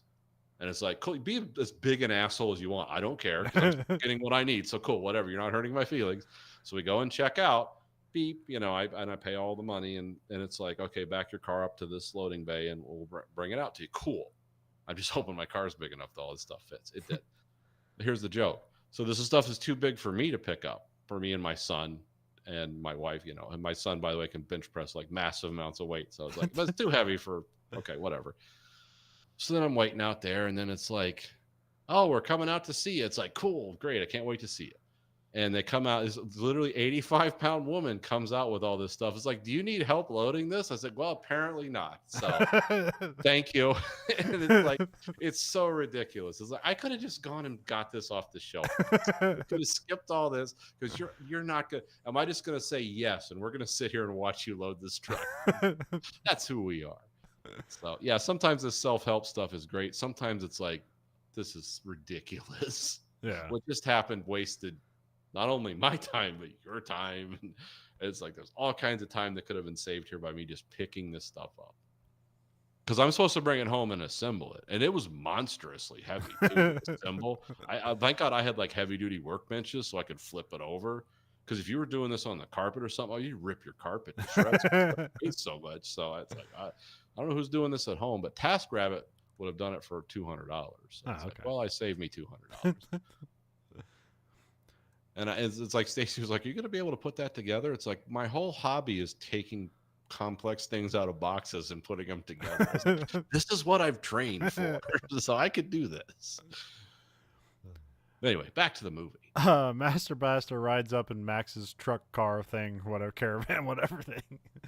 Uh, which I guess the truck kind of grew on me this viewing because I don't know. I guess it was a big heavy truck, and then when it was moving on itself, it did look cool. So Yeah. um, or did it I ever felt move sorry on? for the camels though, because I can't Yeah. imagine the bearing surfaces in that post-apocalyptic vehicle were good. So they're probably using as much energy pulling against spent bearings as they were the weight of the vehicle. But these are Yeah. just things I think about.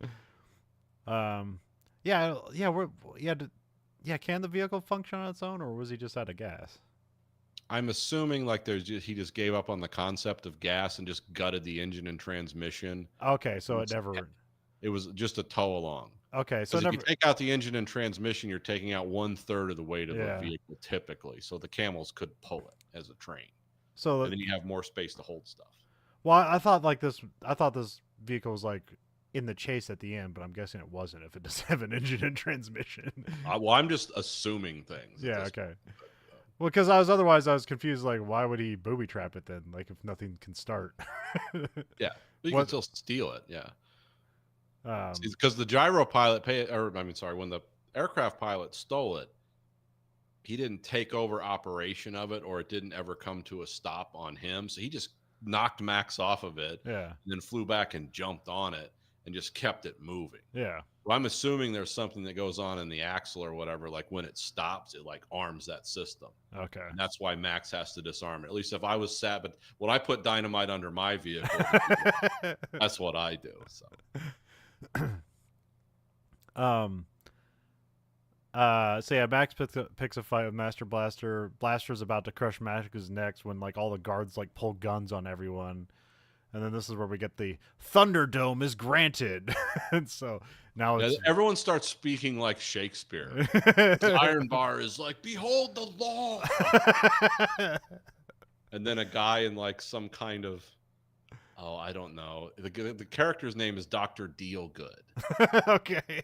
But he's dressed in like some kind of Freemason's outfit with Yeah. like something with artificial shoulders like this, and he's explaining it's like these are the rules. 2-man enter, 1-man leaves, which is like this looks like all over our culture at this Yeah. point. Um. I've introduced people to jobs at work like that before. It's like, yeah, this is rear axle assembly. 2-man enter, 1-man leaves. So it's Blaster versus Max. The crowd is gathered all around the bars of Thunderdome. So it is a dome, and people are clamoring all over it. Yeah, spherical dome. Looks like a big phallic dome coming out of the ground. And everyone's on every inch of it. Yep. Just think of ants on a penis, kid. What was I gonna say? Now I can't even remember. Well, I was gonna say it kind of seems like when zombies swarm something, but I guess that's Yeah, also kind of. ants swarming a hill too. And there's an announcer. I'm guessing this is Dr. Dealgood, the announcer here, Yes. that details the history of the history of Thunderdome and its purpose. So like this is how they solve problems here. So like to keep crime down and from people just fighting everybody, all the problems are solved inside of gladiatorial combat, which I guess is also just goes back to, fencing and dueling and stuff like that. So Yeah, I remember some of the founding fathers of our country like shot at other people when they had arguments in the Senate. When did we quit doing that? Probably before the Civil War, but not long before. yeah. Some people want to bring it back. It's like, yeah, that's a great Yeah. idea. Let's just start killing each other. Yeah, well, that's also people that think they're going to win that situation. Well, So that's true. Yeah. it's like, well, I can't win any logical argument, so if I propose, Just violence. yeah, then like I'll probably win, and then they'll probably still lose. Well, those are like the people I talk to that like think that like just violent insurrection is like that's gonna carry us through. It's Yeah. like, what? What's that gonna carry us through? Who's gonna run that? You want fascists running things? I mean, you're just gonna lose a different set. It's like all the people you don't like will probably be killed. You'll get that, but then their food will suck and your job will be terrible. And by the way, if you say anything against that government, they will also kill you. So what do you want? Or people that think they're going to survive some kind of apocalypse Yeah, yeah. because they own a firearm. It's like, do you know how to treat sewage? Because I don't. Do you know how to make bread? I don't. Not primitively. What are you talking about as like the elements of life? You ever wiped your ass with anything but toilet paper? I haven't. So hell with this apocalypse. No, no. I would rather laugh at my politicians than deal with like no toilet paper. What would toilet paper be worth in Bartertown? Could you get 4 hours with multiple women for a toilet? What does that trade out to? I don't know. I don't know. Whatever the math worked out in the pandemic. Oh yeah, that's right. Yeah, I forgot. Yeah, my closest to apocalypse was I had to use weird toilet paper. Because when it comes to toilet paper, I'm a brand loyalist, and Yeah. I didn't have that brand. I was like, it is really the end of civilization out here. Rome is burning right now because I don't have Char. I like Charmin extra strong Yeah. because I don't like breakthrough Yeah. because that's like horrifies me, and also because a lot of my time there's cuts on my hands, so breakthrough could mean amputation for me. So you can't have breakthrough. But anyway, go on. I digress.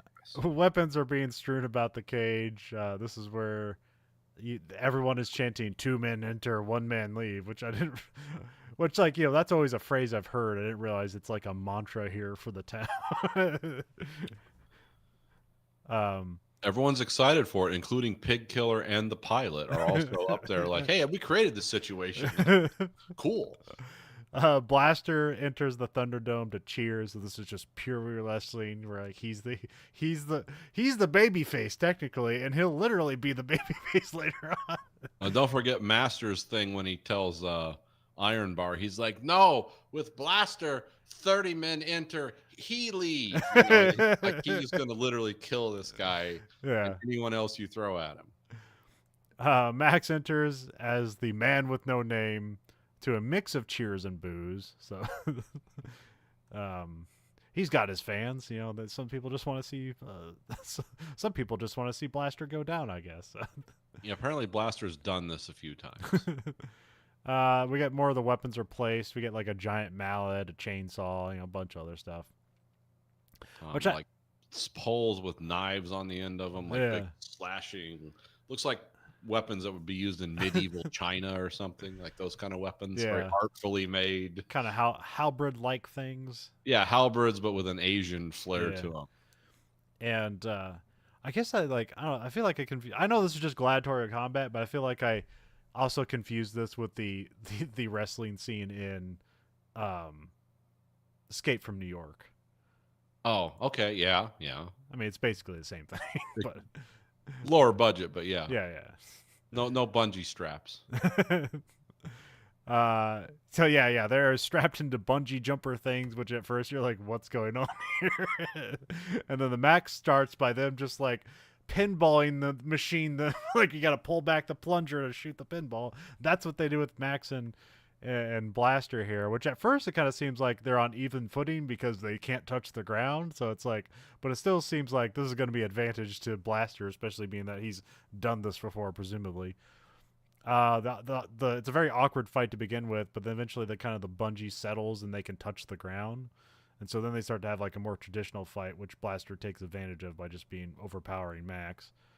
This seems like a fight scene, too, that when they choreographed it, they got more comfortable as they went along. Yeah. It seemed like the fight actually evolved in the movie. Like, I don't know if that's the case or not, but that's the vibe I got. It's like, this looks better and seems more realistic as they go along with the fight. Yeah. So I think they probably stopped every so often. It's like, what if we did this?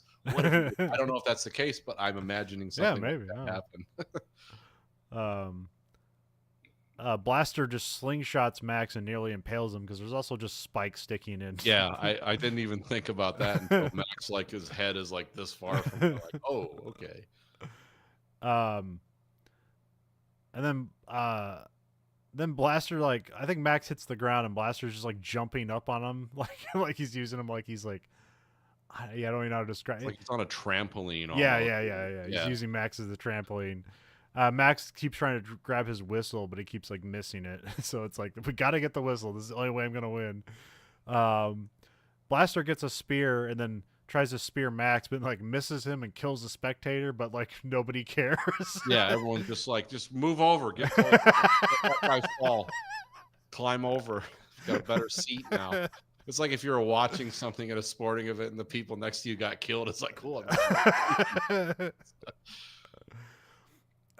Blaster gets a bat with nails and then Max attempts to use a chainsaw, but like when he gets close, it just turns off. So it just becomes now it's just a thing to deflect the bat with. Yeah, which is actually kind of cool. It'd still be an effective weapon. Like, Yeah. the chainsaw weighs a lot, but yeah, it only had like an ounce of fuel in it. It was like just to give enough hope. And it's like, oh yeah, this is a world without fuel. They wouldn't fill that thing up.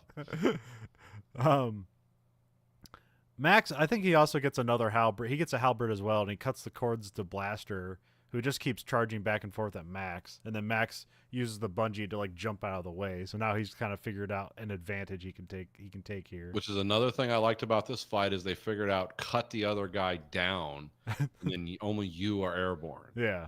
And it's like that's a big advantage to attack from high ground. Yeah, especially as we learned from Revenge of the Sith or something. Revenge of the Sith, and I guess 300 wouldn't apply. That was more that was a chokehold rather than a high ground. I guess the Rock's high ground too.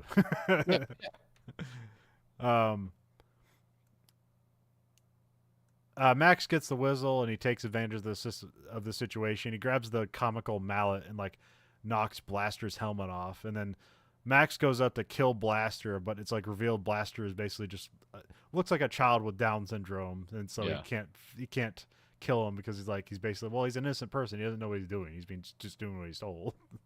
And also killing him would mean smashing his head with a mallet, which is like that's not like shooting someone. That's a grisly way to murder someone who has the intellect of a 5-year-old. Who's just like doing what he thinks he should do. And he has an innocent looking face, and so yeah, he looks like someone with Down syndrome. Yeah. And I think that's the actor actually did have it that they put into here. Oh, really? I think they merged things together. No, the head was a guy with Down syndrome. The body, you can actually tell that was composited together because the body, the torso, looks very muscular, but the head was actually there's some place in his uniform that's black, but you can actually tell if you're paying attention. It's like, oh, that's a head composited onto a body using practical effects. So. Yeah, I've learned something from watching movies for like 15 years.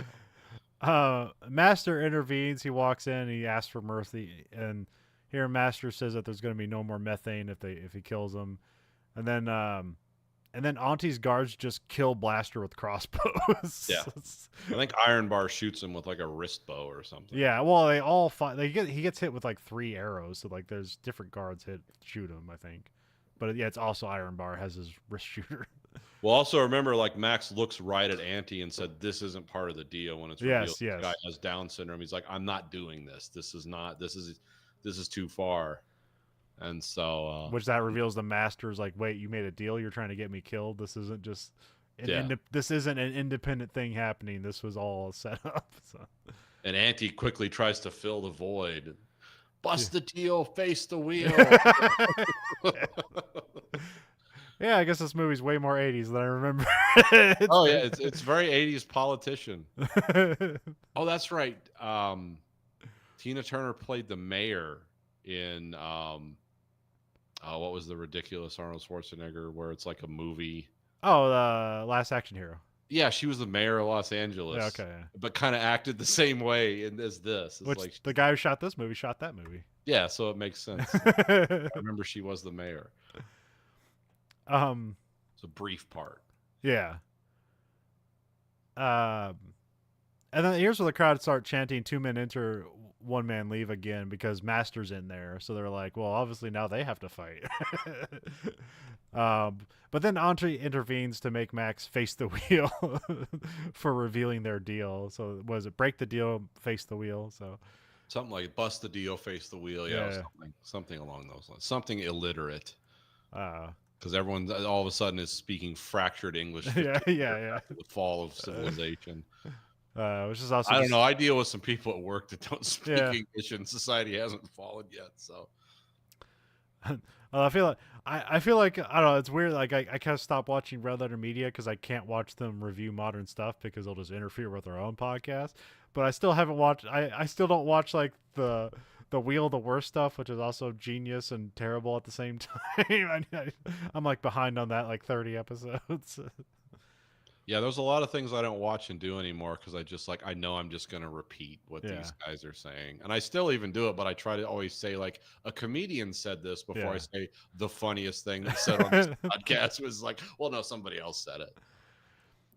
So Max is forced to spin the wheel. I think there's literally like a lady. I think it's like the I don't know. There's like a muscle bound lady that like cranks the elevator. I think that's her, or maybe it's a different lady. But she makes his hand spin the wheel, and it lands on Gulag, which I don't know. I don't know what that means. It's like, oh, he's going to Oh, a my prison. son said he's going to a prison camp in Siberia. I said, no, no, they're just borrowing, because that's Solzhenitsyn, the Gulag Archipelago. Okay. It's about because that's what Stalin did. It Yeah. was like if you say anything against the state or Stalin, you go to the Gulag. But here I said, no, no, it doesn't. They're not sending him to a Siberian prison camp. He's going to be exiled from, because I knew it was going to happen because I've seen the Yeah. movie. So. But my son immediately like vectors in on, oh, Gulag. Oh, he's going to a Siberian prison camp to mine uranium. It's like, no, no, no, it's not. Because when my son was 14, I famously, he could do a book report. And he said, what should I read? And I said, do A Day in the Life of Ivan Denisovich. And he did. And then we had a parent teacher conference. It's like, so your son. I said, that was me. That was me. What you're going to say, that was me. It's like, yeah, your son read Solzhenitsyn book report. I said, well, did he do a good job? Because that's all I care about. It's like, oh, yeah, it was really good, but it was like, we weren't expecting that. Like, Dad said, yeah, expect the unexpected. So here Gulag means Max is put on a horse and they put some mascot mask on his head. Yeah, he becomes a furry for some reason. Yeah. Or no, it's like a silly advertising. It's like that Big Boy Burgers mascot. He becomes the big boy head. They put it on. Something like that. And the horse is like there's a bottle of water in front of it. And they whip the horse and it's chasing the bottle of water but Max is on the horse tied up backwards. Yeah. So with a big like goofy mask, huge paper mache head on. Yeah. So he can't see what's going on. He's just being sent into the desert to die. Because that's what happens at Dune. And he befriends the Fremen and comes back to Bartertown. Yeah, sure. Yeah, why not? I mean that happens, sure. Yeah, it's not, we won't call him Mad Max. We'll call him Muad'Dib. The Desert Mouse. So we come back. We have they want Master to fix a machine because it's just on fire. I don't know what it is. One of the methane machines. They drop him in with the pigs, which apparently he's afraid of, which is like I guess ironic. Well, pigs will eat you. Yeah. If you can't defend yourself, they'll just rip you apart. Yeah, I only know that from Snatch. But I don't know otherwise. But yeah, I mean, I guess he deals with pigs. He must know this. Like, oh no, there was a mob guy in Jersey that owned a pig farm. Okay. Not because he made money pig farming. He liked the bacon because he knew, like he took it to a butcher and he knew the cutlets to get, for the great Italian food. But yeah, it was basically a way to just throw a corpse in the pig pen, just eat it, and then you can slaughter the pigs. And it's like, this is the meat of my enemies that I'm going to make prosciutto out of or something. So yeah. And then we cut to like pig killer lets out a monkey. I wrote lets out a monkey for some reason, but this is Max's monkey. He gives it a bladder of water, and so it's gonna find Max because of the horse. I'm guessing the desert didn't blow over the horse tracks, so they can still go catch the horse. Yeah, I mean, somehow we're moving into the magical part of Beyond Thunderdome. I mean, it's a pretty big movie and it's very swift. I think it's only like an hour and 40 minutes, so yeah, they move things along. We cut to the horse carrying Max lays down dead. We cut back to the monkey dragging water through the desert. We cut back to the horse and quicksand takes it, which this is just. Well, I guess be very well. When did Neverending Story come out? 83, I think. Yeah, look that up. Neverending 84. Okay, so yeah, it came out first because That's the only thing I think that's the I think I've seen that scene like 40 times. I've never actually watched that movie all the way through. Well, this quicksand in Mad Max won't kill you if you're depressed. It will just kill you no matter what. If Yeah. you're chipper about the whole experience, you're still gonna get sucked under the sand. So Yeah, which I was almost wondering if it was like some being doing this, but I think it's just quicksand because Sarlacc yeah. and Mad Max. Because like as far as well, I mean that's the thing. Like what movies would teach you about quicksand because it is an interesting thing. But you would think your entire life you're going to run into quicksand and you're going to almost die at some point based on movies, and it's like it almost never happens. Can you move? Are you ambulatory or can you move from the waist up? You're cool. But in movies, quicksand is just like this. Oh, it's the Sarlacc monster. It's Yeah. like something is entwined Yeah. you and holding you down. It's like, no, it's not. However, something the closest I've come to quicksand being a product of the Midwest. Have you ever been into a grain silo? No. That's quicksand. Yeah. Go ahead and fall into a corn bin. It's like, bye, you're done. That's it. Because you're just gonna flow down into that, and it's gonna come in around you and compress your organs, and you're not gonna be able to breathe, and you're gonna die. And you're gonna ruin a whole silo of grain. And they can also explode too if they get enough dust in there. They will explode like a nuclear bomb. It's just like popcorn, but it's not funny because like 7 or 8 people die. It's this massive explosion. Industrial things. I mean, I guess it's just not even industrial. It's just like moving farm. It's stuff. industrial scale farming. Yeah.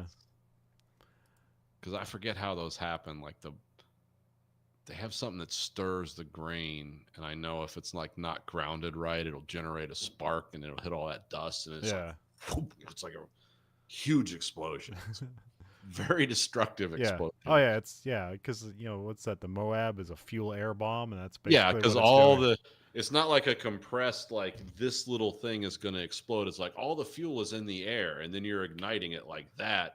And then that sucks all the air and oxygen out all at once. So what has to fill that space? Like that's the destructive energy. Yeah. That's where the kinetic force comes from. It's like all this air has been violently displaced at like thousands of meters per second. It's like, yeah, you're done. And then if it's made out of like bricks or something, like a lot of older silos are, then it's like, oh, and we get like concussive shrapnel of solid stone just flying in every direction. It's like, good luck. You know those like old style like barns that have like the hay loft and stuff like that? Mm-hmm. Is that built just purely just to put hay up there? Is that just all built to hold hay? As I understand, yeah. Okay. And the reason they're drafty is because when you bale hay, it gets very hot at the center because as the hay dries out, it creates a reaction in the hay, and the water in the middle starts to boil. Huh. That's why those are vented, because if you put those in like that's why you don't like saran wrap hay bales to keep them fresh, because those burst into flames. There's no way for the heat to get out. Huh. Yeah, I did all these shitty jobs in the summer. Let's bale hay. Hey, don't fall into that machine. It's like, well, there'll be enough of you left to bury in a thimble by the time we get out of there. So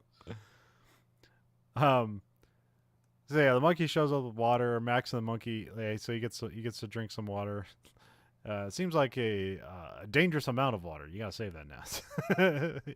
He just spins over and just dumps it on his face, and he gets some of it in his mouth. yeah, you would never do that. Every drop would be like, again, from Dune, the water of life. But I mean, that would be from a sandworm. I mean, I might like take like some of the water, put it in my finger, and like put it on my lips as if it was chapstick or something to like moisten that. Yeah. So Max and the monkey are making their way through the desert. He eventually just passes out. It's night or something weirder. I don't know. This could be a dust storm for all I know. This sandstorm was real, where they were filming it, and they just took advantage of it. Oh, okay. This was not like something they weren't like throwing sand into huge fans. This actually happened, and they're like, production value. Well, at least that's what the trivia says. Yeah. It also says the suit that Tina Turner wore weighed 100 pounds. It's like, no, chainmail was meant to be lighter than plate armor. So, and I don't think Tina Turner could move around in 100-pound anything. Yeah. So she was not a very large woman. So I don't believe it. I believe it weighed 50 pounds. I'll give you Yeah. that. Yeah. And they probably would have made it out of aluminum because it just had to look like steel. It didn't have to be steel. So, Oh God, that would be hot in the desert. oh yeah, yeah. That's with this in the the great what they call the Great Western Australian Desert, I think.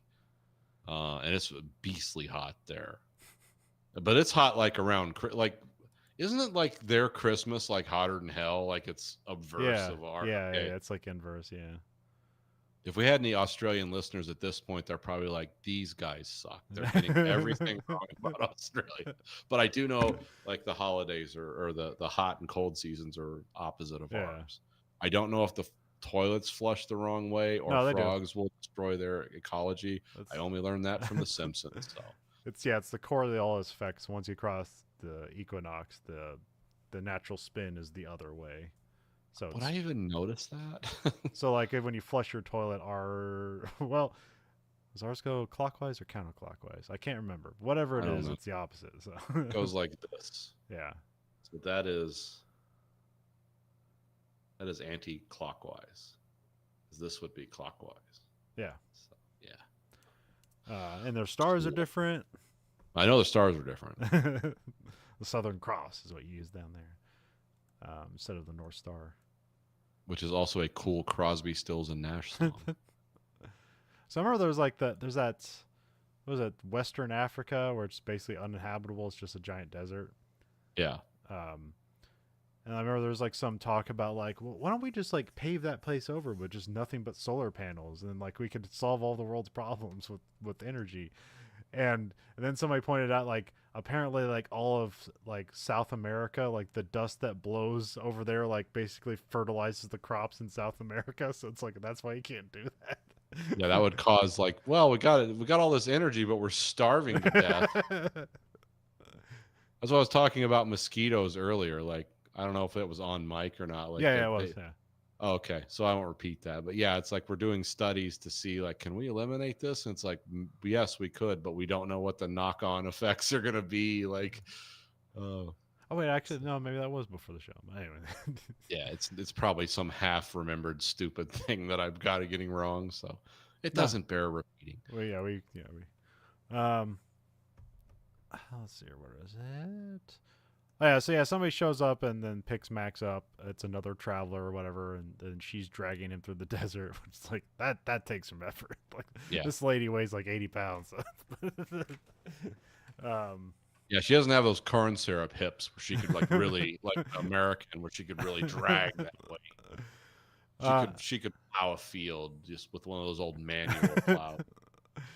I think it's morning. The lady makes like a scream that echoes to like an oasis of primitive children. So this is like the kind of Lord of the Flies section. She says she's found Captain Walker. Like, we have no idea what that means, but we will be told. Yeah.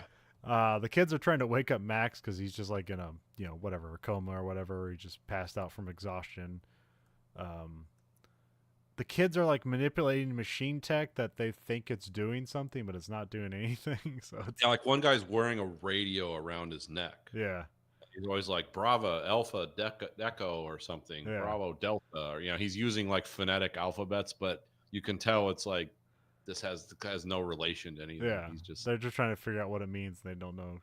There's a name for this because it was cargo cult. Yes. Remember when I told you about like they built well, I know about like there's people that like they see helicopters and they just build things that look like helicopters because they have no idea how it functions. And yeah, cargo cult started in World War II when we were doing like island campaigns against Japan, and we would build runways for airplanes on these primitive islands. Yeah, where the people who lived there hadn't even thought of like plumbing.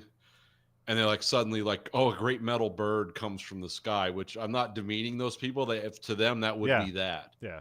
And then so when we left, it's like, well, the war's over. See you later. They built like very accurate, like bamboo and leaf recreations of like a Liberator bomber. And it's like, oh, if we build these icons, the gods will come back to us and bring us wealth again. That's like a cargo cult thinking. It's really weird. And sad because it's like, oh, they're still doing this to this day. It's like, oh no. Well, so that movie was the gods must be crazy. That kind of does something similar. Or like, Yeah, it's like somebody drops a Coke bottle, and it's yeah, like this is the ultimate invention of the gods. We're yeah. supposed to use this 1,000 different ways, and then just people start fighting over it. So the one guy takes it like, I'm giving this back to the gods because it's just brought this. It has disturbed the peace that was our life. Yeah. Like nice idea, but the reality is like, no, these people need like medicine, and plumbing, and stuff. There's also like one kid here that has just like a record on a stick and he just spins Yeah, it. Savannah, that's the lady that picks up Max, which I don't know if she's a lady or just a teenager. I mean, she's probably the oldest or the second oldest person there. I'm going to assume these people are anywhere aged from 10 years old to 18. Yeah. That's kind of that's where I come up with the 15-year thing, Yeah. because some of these kids would have been like infants when this happened, and some of them would have been like 5. Yeah. Okay, that Which makes is sense. why it doesn't make sense whether they're talking like Nell in the movie, that movie with Jodie Foster. Jodie Foster and Liam Neeson, where she was like taught to speak by people who had strokes. It's like that doesn't. These kids would remember things, but it's kind of fun. It's fun. It's whimsical. This is where the soundtrack for this movie kind of kicks in, Yeah. where it's like it has that kind of dreamy, like childlike that. I'm not. God forbid I could play it. I could do it right now, but then we'd get in trouble. But yeah, Which it's the weird thing also about this is that like, this place actually looks nice. It has water, and yeah. they want to leave, and I'm like, isn't this the only good place to be in this entire universe? Yeah, Max almost died getting here. If it wasn't for the like water pouch monkey, he wouldn't have made it. And he only made it like 10 more feet. And then this chick had to come drag a 200-pound man. Very unlikely to this, oasis. um, Savannah cuts Max's hair. Max wakes up and falls out of the tower they have him in, where he's like hanging by his leg brace. They cut him loose and he falls in the water, so now he gets kind of cleaned up here. Yeah. He's got a shorter haircut. He gets cleaned up, so he's kind of looking like the Max of old. Like his knee. I guess it doesn't matter, but like in the second one, he had like the mechanical knee brace, and now he just has kind of like like the like the corset wrapped on his knees. Yeah. I He's don't know. gone backwards technically. He went from like a polio leg brace to more like something from the Civil War type leg brace. Yeah. 'Cause he wears that leg brace because he took an arrow through the knee, right? Isn't that the Yeah, original? yeah, something from the original movie. Yeah. So, yeah. That's the one thing I like about Mad Max is like the severe wounds you get in earlier movies. Like you're not up and fighting again in 15 minutes. It's like, no, your body's been damaged seriously.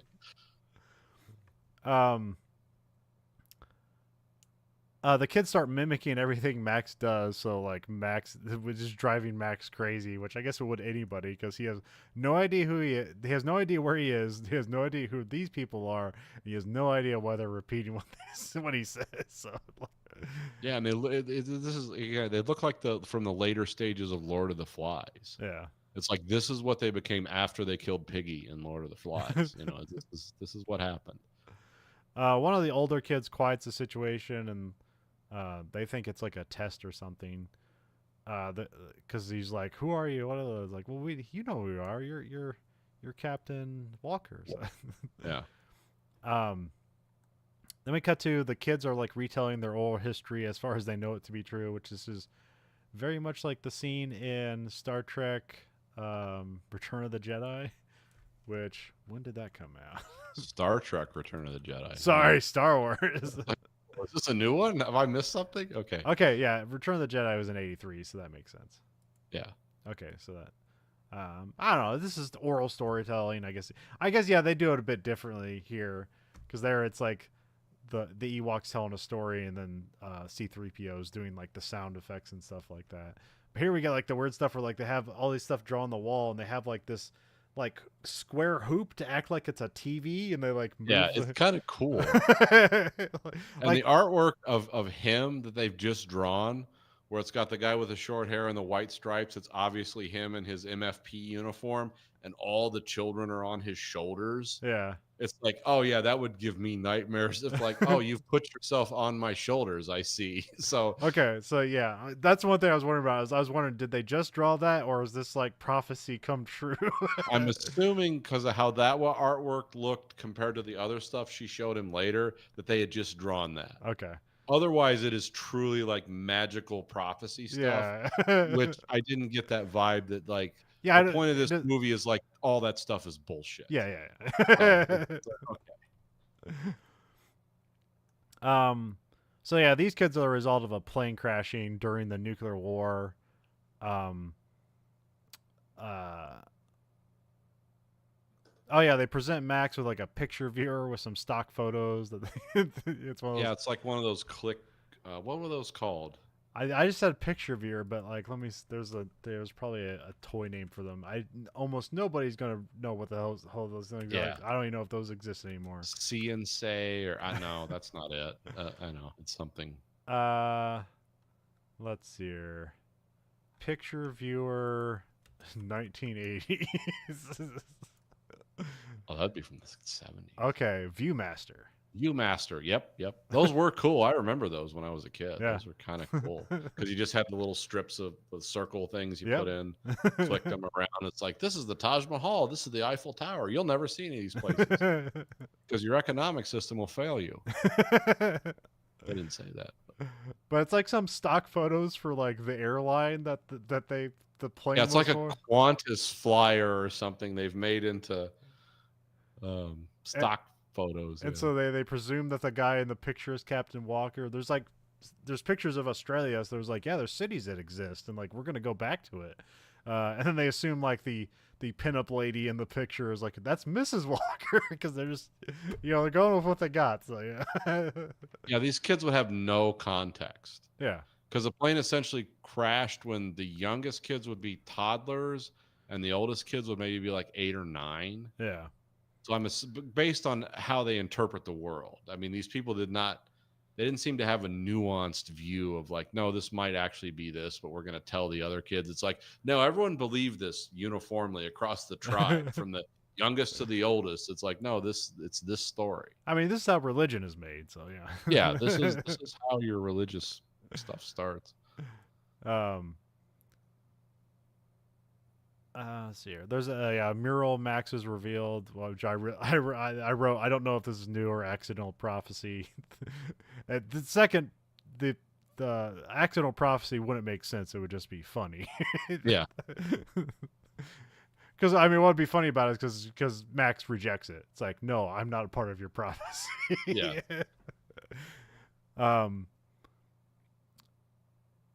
And then Max hears the end of like all this, like their big presentation of like why he's Captain Walker and what they're gonna do, and then he just kind of casually leaves, like embarrassed. He's like, yeah, he just walks off. Well, it's sad because if you recall the first movie, like he has a thing with like kids, like because his son was killed when he was the age of most of these children, and so for him, it's like I can't process this. Yeah. This is why I'm the man with no name. This is why I walk through the desert alone. This is why at the end of every movie, I'm like, yep, see you later, because I can't process my grief. Yeah. And you guys are now the manifestation of my grief.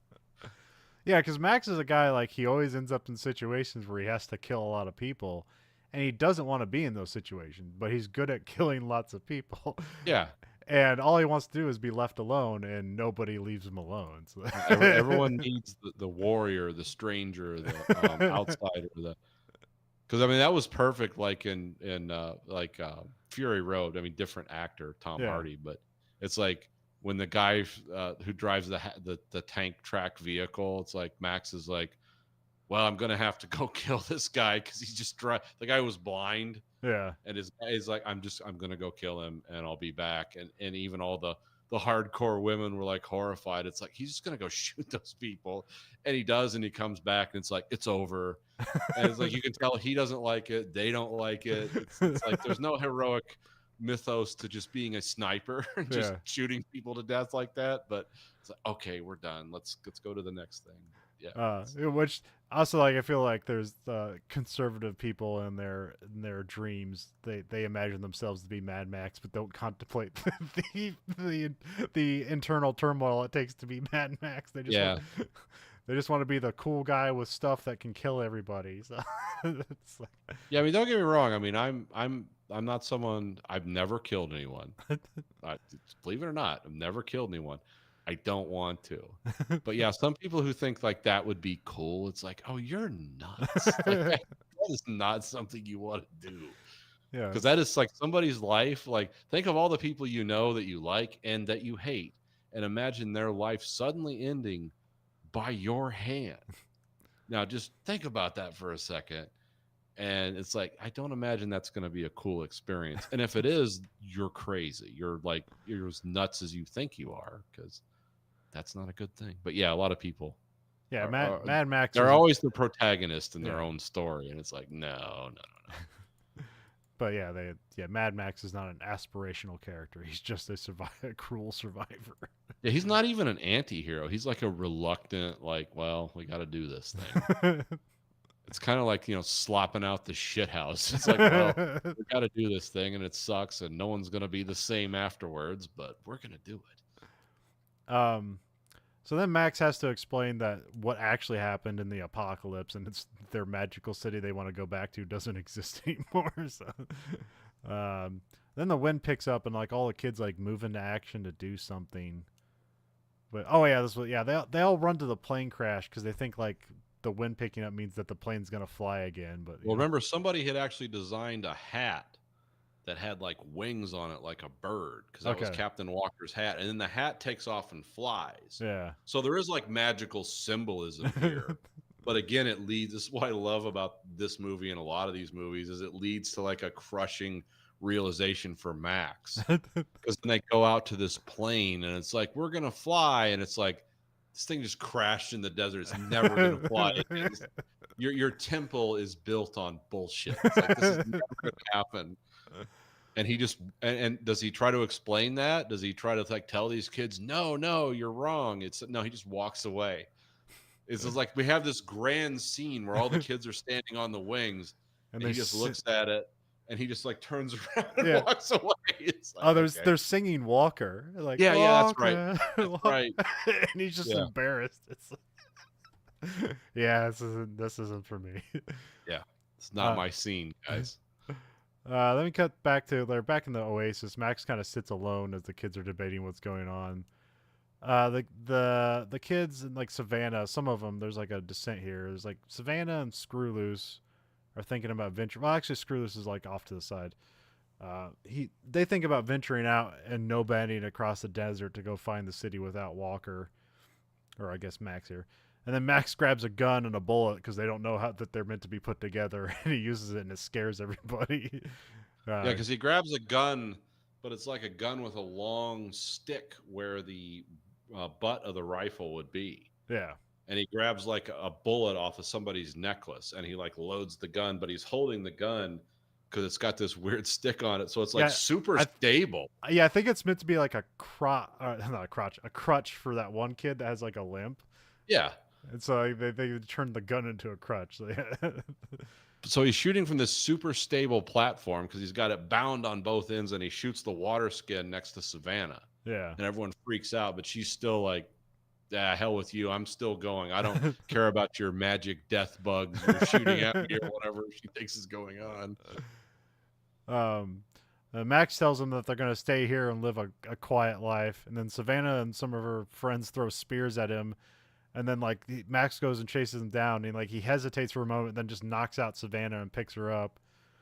So we cut to like it's night. They've got like all the dissenters tied up, and Max eats by a fire. Then it's like the morning. Max is woken up by to a bunch of those kids are being Screwloose. Let him. Screwloose has like this white face, kind of ghost face paint on, which is kind of reminiscent of in Fury Road. I'm not sure if that's a direct correlation or not, but maybe. It's a weird look with like the raccoon eyes and the white face. The only thing he's missing is hasn't sprayed chrome on his mouth. Like, I'm gonna kill myself now. Witness.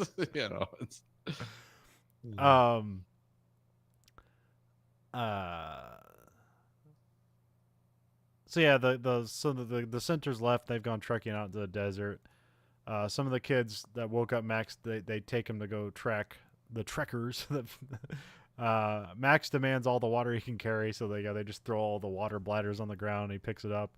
And then we have Max, Anna Goanna, and a hunter. I never got his name. They head out to go search for them. Then we cut to like a moment later, and like they hear screaming as one of the smaller kids like wants to come with them, and then Max says like he holds his own, and then the next scene he's just carrying the kid on a Yeah. soldier. So that's funny. That's what I like about Max is like, yeah, it's all hard ass, but when it comes to kids and innocence, he's like, no, okay. As we cross the radioactive death desert, I'll carry it. The group see a kite flying, so that's symbolism with the kids here. So they have all different kinds of flying kite stuff, which would make sense that a kid would know how to make a kite, I guess. Yeah, it'd be like the coolest thing you could do in the apocalypse.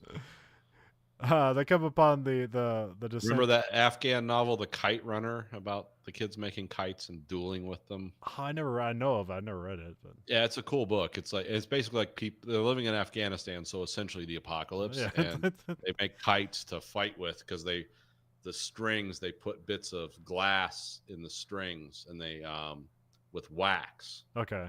So when they cross strings, whichever one cuts the other guy's string, it's like that guy loses because his kite will fall. And yeah, so it's about that whole, but it's a metaphor for everything that was going on in Afghanistan. Huh. Yeah, it's a cool book. It's really depressing. But yeah, as everything there is. yeah. So it's basically the apocalypse. Yeah. It's like, yeah, if you want to live in this world, just go to Afghanistan or Russia or wherever. It's like it's happening. So yeah, they happen upon the dissenters, and they're being taken by the same quicksand that took the horse, or I assume so. But I think so. Yeah. Max jumps in as like to grab them because they're all like lined up on this hill trying to save each other. Like Savannah gets pulled in; she's holding on to some other kid, and they pull out. Savannah gets pulled out, and some other kid, but not the last kid. So Finn is the one that doesn't come out, so he's dead. So they're all sad about that. It's like couldn't save him. So have that being the end of Act 2 because they're all bummed out. Like, yeah, we're trying to leave and they're just taking me back. So we have Act 3. They wake up at night and see the lights of Bartertown. They sneak their way into Bartertown through like some pipes. They see Masters being held in a cage surrounded by pigs. Pig Killer spots one of the kids and he seems to know like his plan worked or whatever. He's like, hey, everything's working out, even though like nobody's told him anything. He has no idea what is going on. Yeah, this is what stupid optimism gets you. Kind of extrasensory knowledge of like, oh, this is the plan now. I see. Yeah, I mean, Pig Killer is a very light character that just somehow it works. I don't know. The kids, Mac and Pig Killer, like work to stop the guards, and they grab Master, which I hear. I guess this is why it's a PG-13 movie because like everybody just gets kind of knocked out, and nobody really gets viscerally killed or anything here. So. Yeah, Iron Bar is noted in trivia I've read about this movie is like he's the toughest physical character in the movie because Iron Bar gets the hell beat out of him a lot. Yeah, and he always comes back. He's yeah. like. He is the strongest warrior in the movie because he always comes back until the very end. Yeah. And even then he like gets a last like screen thing. So it's like, oh yeah, Iron Bar is the toughest guy in the movie. And he's also one of the, next to Master, he's like one of the shortest guys. He's also a singer in a Australian heavy metal band. Okay, sure. That's where this guy came from. So, because his name's like what's his name? Hold on. I'll get this because it's funny. It's a cool name. Angry Anderson plays Iron Bar Bassie. So yeah, they knock Iron Bar like kind of gets the drop of them after they knock out the other guys, but then I think is it Blaster or Pig Killer? He pulls a thing and it like knocks Iron Bar out with the feed tray for the pigs. Yeah, it's Pig Killer. Then the mechanic shows up, the guy who's like trying to disarm the TNT. I call him the incompetent mechanic. Okay. Because remember, the competent mechanic in the Road Warrior knew immediately how to disarm Max's sabotage on the interceptor. Yeah, yeah. So Max chases him before he can warn anybody, but then he ends up getting to warn people, and then Max is comically being chased My by like son said, "Oh, they stole this from Star Wars: A New Hope." It's like, yeah, yeah, okay, you're right. yeah. I never thought of that. So, Yeah, that's what's said in the trivia. So yeah, like other people okay, I picked didn't up even on know that because my son immediately was like, "They stole that from A New Hope." It's like, okay, yeah, you're right. um He was still stinging from the gulag thing. He was angry that Max didn't go to Siberia. So people get warned, and then so like there's sirens going off all over town. Pig Killer gets a truck started, which this is like on train tracks, so it doesn't have wheels, but it's got like the hubs, and it's working on the train tracks. I don't know. I guess it's meant to be stuck in place, but eventually it moves, and moving it like destroys the entire town. I'm not necessarily sure why. They're kind yeah, of this is kind of a weird, like, this was the central engine for methane processing, and it's on train tracks, and Master knows how to engage it so that it moves. But it might make sense because Master is the smartest guy yeah. in terms of this stuff in the movie. It's like, so he always had an escape plan. But like Pig Killer's the one operating the truck, so obviously he knows something too. I Oh, don't trust me, as someone who operates the truck, you don't have to be the brains of the operation to know. operate the truck. Because I operate the truck. It's like, Yeah. I just got to know two things: forward, gas. Auntie gathers the town to go get Master back and kill Max and the kids, presumably. um, Okay, Auntie shows leadership here. yeah, yeah, No because mercy for the ones who have stolen from us, even though like she shows nothing but yeah, mercy. It's like, okay, cool. Because you she's a know, politician. Because a lot of people are like, that's inconsistent with her character. It's like, no, her character is a politician. yeah. She's going to say one thing, do something else. Well, yeah, because the town's literally falling apart and everyone's abandoning it here, and she's like, "No, we must gather together to right the wrongs." And like, Yeah. and none of this is gonna fix anything, but No, but you're going to feel good yeah. doing it. So yeah, they grab her and her crew grab their methane cars. I guess they must be running on methane. All these cars look weird, which is I think just why I think like this movie's just somewhat less because all the cars are less cool than they were in the road. And they had to build a special one for Tina Turner because she did not know how to drive a manual Oh transmission. yeah, And also, she did not like driving these cars. She's like, "Oh, this is scary. yeah. These things are nuts. These are not. Where's the seat belts? These aren't safe. I'm sitting outside this vehicle." All like really, I respect Tina Turner. Like, I would ask the same questions. It's Oh like, yeah, could I be inside something? yeah. Why am I out on the front of the nose of this Yeah. vehicle? We can be cool and safe, Yeah, George. and I have a 6-point restraint. Yeah, we can give it some cow leather and spots. Yeah, we can make it look cool. um. Yeah, Max and crew are moving along in the train. Max acts at the train truck thing. It also has like a little like house on the back on a train It's car a that caboose. yeah. Yeah. Max asks Pig Killer what the plan is, and he just laughs and says, "Plan? There ain't no plan," and with a big smile on his face. Which is my motto every day at the start of the shift. What are we doing today? It's like, we don't know. We're making trucks. We'll see what happens.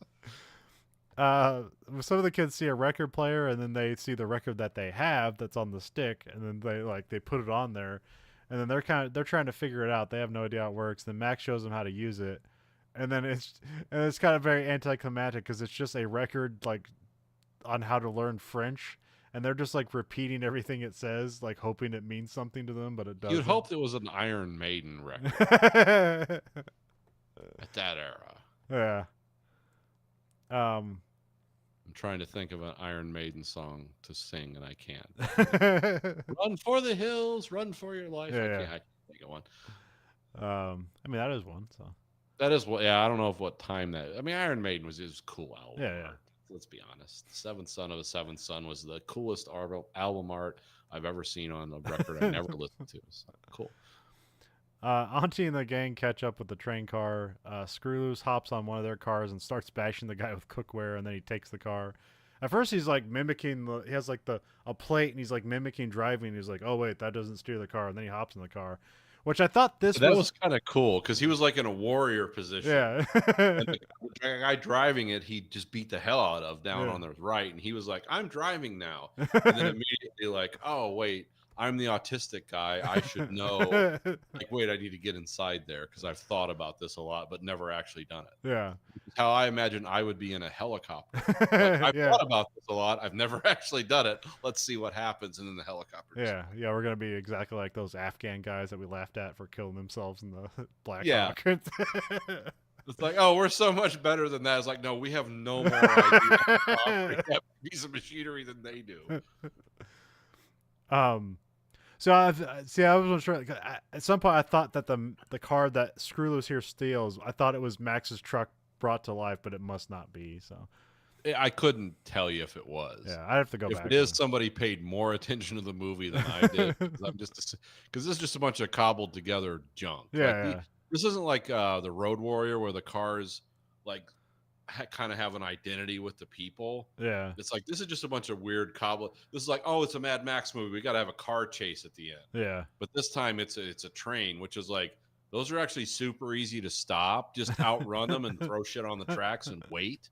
But for some reason, nobody does that. I mean, they attempt to, but in here the result is the car gets splattered. So yeah, I mean that's like that short story idea I had, The Spirit of America, where you just had a phalanx gun system on the front of the train. So if anyone tried to walk the track, it was just like you had to turn the engines off and fire the phalanx because it would push against the engines. But yeah, so I mean, and the kid does stop him with a mound of dirt. So yeah, that's true. Well, no, that was the end of the track, I think. No, there was more track. Oh, was there? Okay, I missed that detail. Like, I'm not sure if the kid spent the day waiting for a train to come and put the mound up. I think they were thinking at some point there's going to be something that comes through here and we can steal it.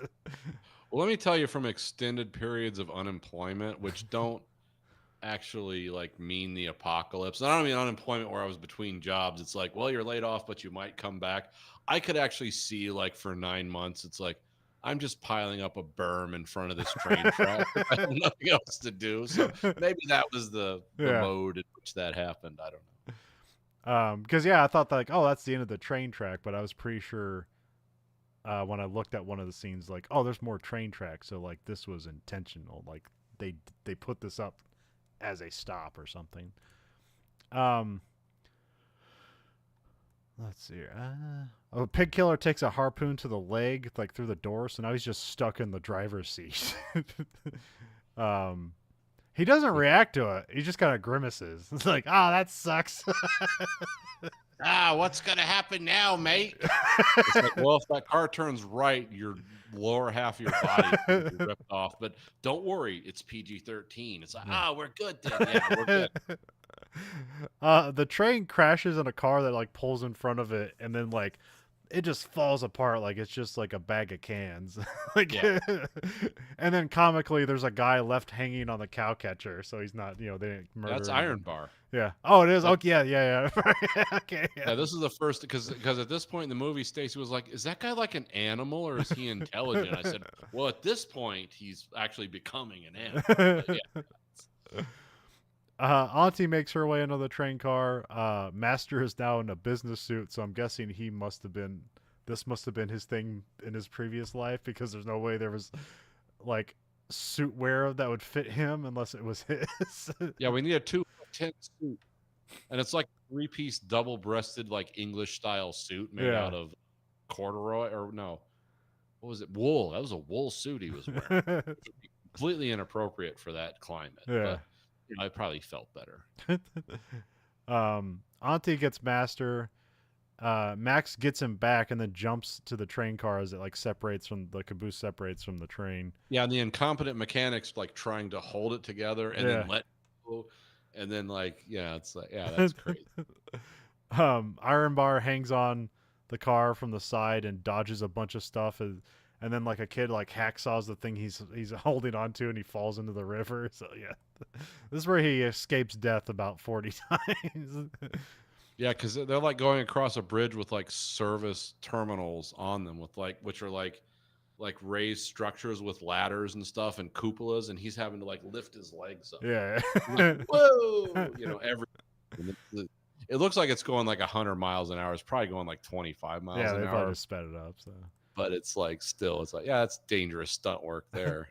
Don't let your leg get caught on one of those because it's coming off if it does. So The train cars. They once they get to the bridge, they kind of like hold off it like keeps the vehicles away for at least a little while.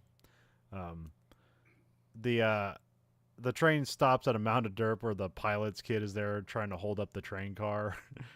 And and the then pilot's kid's like wearing a pith helmet from yeah, like he's like a 1920s like English guy taking over India. yeah. Like he's wearing one of those helmets. It's like, all right, this is a stick up.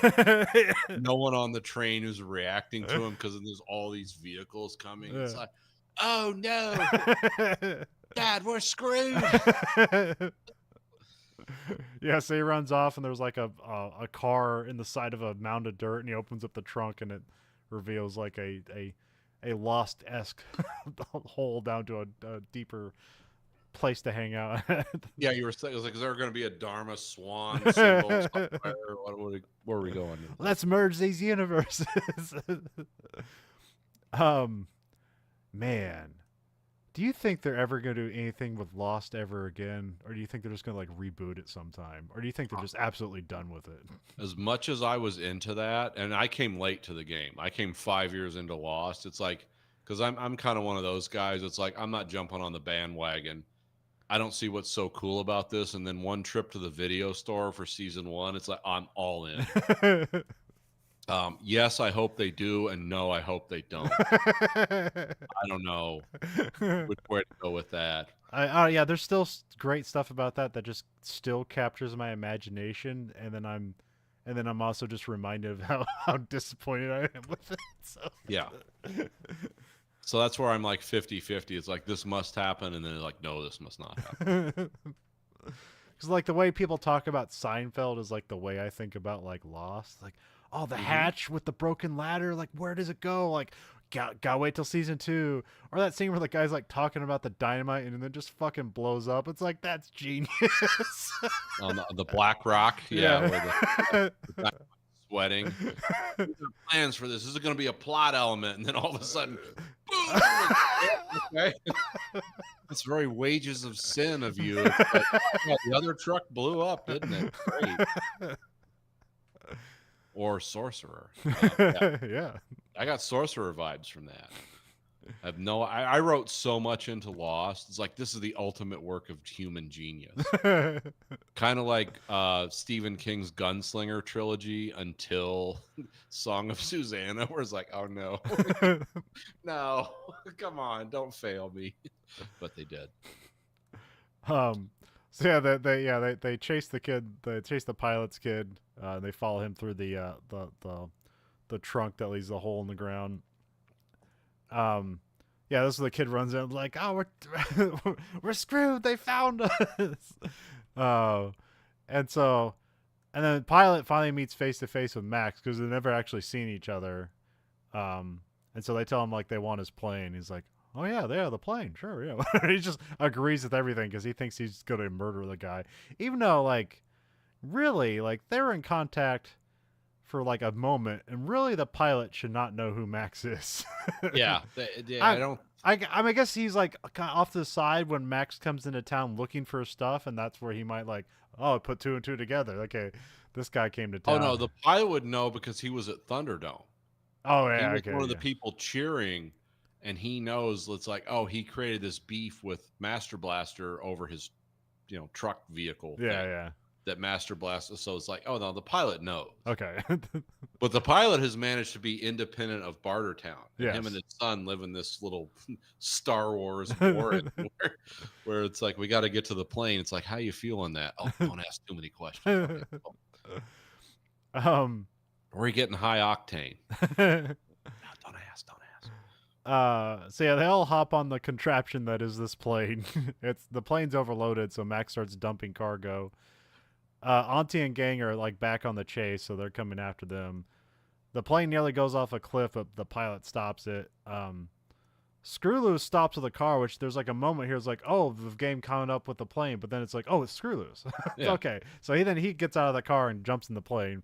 I'm always glad when the autistic guy makes it. It's like, there is justice in the universe. It's like, yeah. They turn the plane around, and here's they have to like say that like they have to now that they're heading straight for the convoy, that they're gonna intercept before the plane has time to take off. So then Max grabs the truck that Screw Loose left, and so he's gonna like gonna distract the convoy. So then yeah, Max drives the truck at the convoy as they're like as the plane is like just behind them. He just like wrecks one of the cars, and that splits everything up so the plane can take off. Which he jumps out of the car before it wrecks in there, but it just destroys. Oh yeah, I think this hits Iron Bar's car, right? Yeah, this is where Iron Bar finally dies. The plane's able to take off. Iron Bar, yeah, all you see is like his hand draped down, and then like it comes. It's like dead at first, and it like livens up to give the middle finger, and then finally dies. Well, it also caresses the weird like, um, I don't know, The second head thing or whatever. the second head thing. What did I associate that with? Like Shogun, like Yeah. Imperial Japan. They did weird stuff like that. So he caresses the head a few times and then flips the camera off, which is like kind of cool. It's like, yeah, that makes sense. A life well lived. Good on you. You know. And then Auntie comes up and holds Max up. They just all point guns at him, and then she just laughs at him and takes off. There's the best line, one of the best lines in the movie, like, "Ain't we a pair, Raggedy Man?" but delivered by Tina Turner, so it sounds cool as hell. Yeah. And it's like, well, actually, it doesn't make any sense, but it's like it's cool because she said it. Yeah. Yeah, it would make all the sense in the world. This is kind of the opposite, like, because this is usually a situation where, like, you know, there's the stupid movies where it's like the good guy has spent the whole movie trying to stop the bad guy who's killed thousands of people, and then when they get to the end, he can't pull the trigger. It's like, no, it's like he's just gonna kill more people. Yeah. That's what I liked about like the Dark Knight. It's like, well, you know, Batman doesn't kill Bane, but the other lady does, and it's like, yeah, of course he needs to die. Jeez, the guy's killed thousands of people, hundreds of thousands. Yeah, well, I mean, that's also the thing. I guess people don't like, but that's always the thing with Batman that never makes sense. It's like, just kill the Joker. He's just gonna get out and kill more people. Yeah, it's like he's not going to be rehabilitated. Like it's been literally 100 years. He's never been rehabilitated. yeah. The real Batman would not make people comfortable. It's like rational Batman would just like, oh, it's the Joker, and like a spear would go through his head. Like, okay, the evil is done. But like they did like make a kind of they took a gray area for the Dark Knight Returns. Or no, just Batman Begins, where like he tells Ra's al Ghul, like, I'm not going to kill you, but I don't have to save you. Yeah, that's another line I want to use on someone someday. Like right before I get off the train, you know, and parachute to safety. Like, I'm not going to kill you, but I'm not going to save you.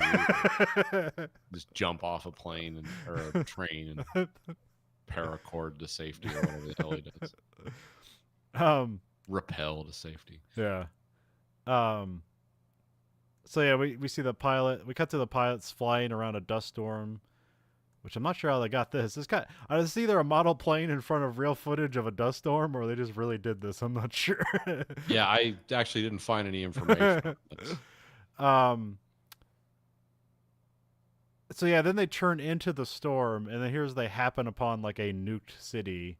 Which apparently, like, they're like, oh, we found it, the promised land. It's like, yeah, it's Sydney, Australia, because the Opera House is there. Oh, okay, all right. Yeah, I don't know if this is going to be more helpful to them, but it does seem abandoned, so maybe it'll be better useful to them now. I don't know. I mean, my rational mind and my obsession with nuclear war tells me it's like, no, that's where you're going to go to die. Yeah. Because a bunch of thermonuclear weapons went off there, and it's an irradiated hellhole. Yeah. But because Master is with you, well, we're going to get the lights on. Yeah. And somehow, like, lunatics aren't going to just show up and kill us. It's like, okay, cool. I hope so. And yeah, and then we get a voiceover from Savannah, which this is kind of resembling the end of the Road Warrior, where you get a voiceover from like the wild kid, presumably, where it's like yes. He's telling his story from like 50 years in the future. Like, we never saw the man again. We never saw the Road Warrior again. Yeah. I always want people to refer to me as that. We never saw the Road Warrior again, and his corpulence, his large size, and There's and then her voiceover kind of turns into the scene as they're kind of gathered around an area. I think she has a kid or she's pregnant, and then the one pregnant lady, which we didn't mention before, but there was a pregnant kid earlier before, like Yeah. she's now has her baby, so there was kind of a Yeah, we don't expectation. talk about that because like all these people were presumably under the age of 18. Let's not mention that. Yeah, but she presumably had sex with somebody that was also under 18. So Yeah, I guess that makes it okay. And then there's a couple more babies now, and they tell the myth of Max and like one day, him coming back to the city, and so that's why they keep the city lit up. So one day I'm not even sure what they call him. I'm not sure if they have a name or they call him Max or. Well, they talk about the lost ones will come back to the city. Okay. Yeah, so he's like one of the lost ones. And then we see the city starting to get lit up a bit, and then we kind of fade out to credits, and we get Tina Turner's like, "We don't need another hero, Thunderdome." Yeah, it makes sense. It's like, oh, it's perfect. Whatever happened to Anti-Entity? Did she sell out the Sydney Opera House? Yeah, everything worked out. It's fine. I want to see like the reverse Mad Max, where like the first movie is the apocalypse, and then the second movie is like, oh crap, we made everything work. We made a better society. Well, the nice thing about the apocalypse, if you're in the southern hemisphere, is you're not going to catch all the fallout from the Sino-American Russian, like, because the Western Hemisphere, you would not be able to live there. Yeah. I mean, maybe there's weird pockets, but I'm not going to. Everything I've read from the smart guys says like, yeah, the Western Hemisphere is going to be uninhabitable for like 25 years. So if you're in Australia or New Zealand, and there was a nuclear war, even if you had a few strikes on Sydney or whatever, like, yeah, you might be able to live like this, but more than likely, no one's going to live through that.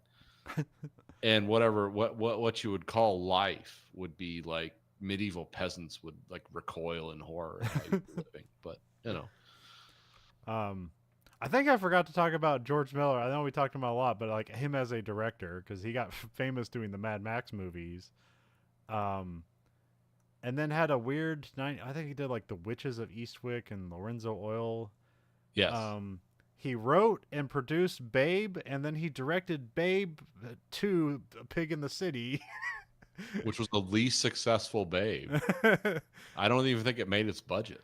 Yeah, I'm not sure. I know it was like definitely like a bigger movie. He didn't direct the first one, but he directed the second one, and then he did the 2 Happy Feet movie. So it's like, okay. That was always my joke with like, when Fury Road doing the Hollywood trailer voice. It's like from the director of Happy Feet,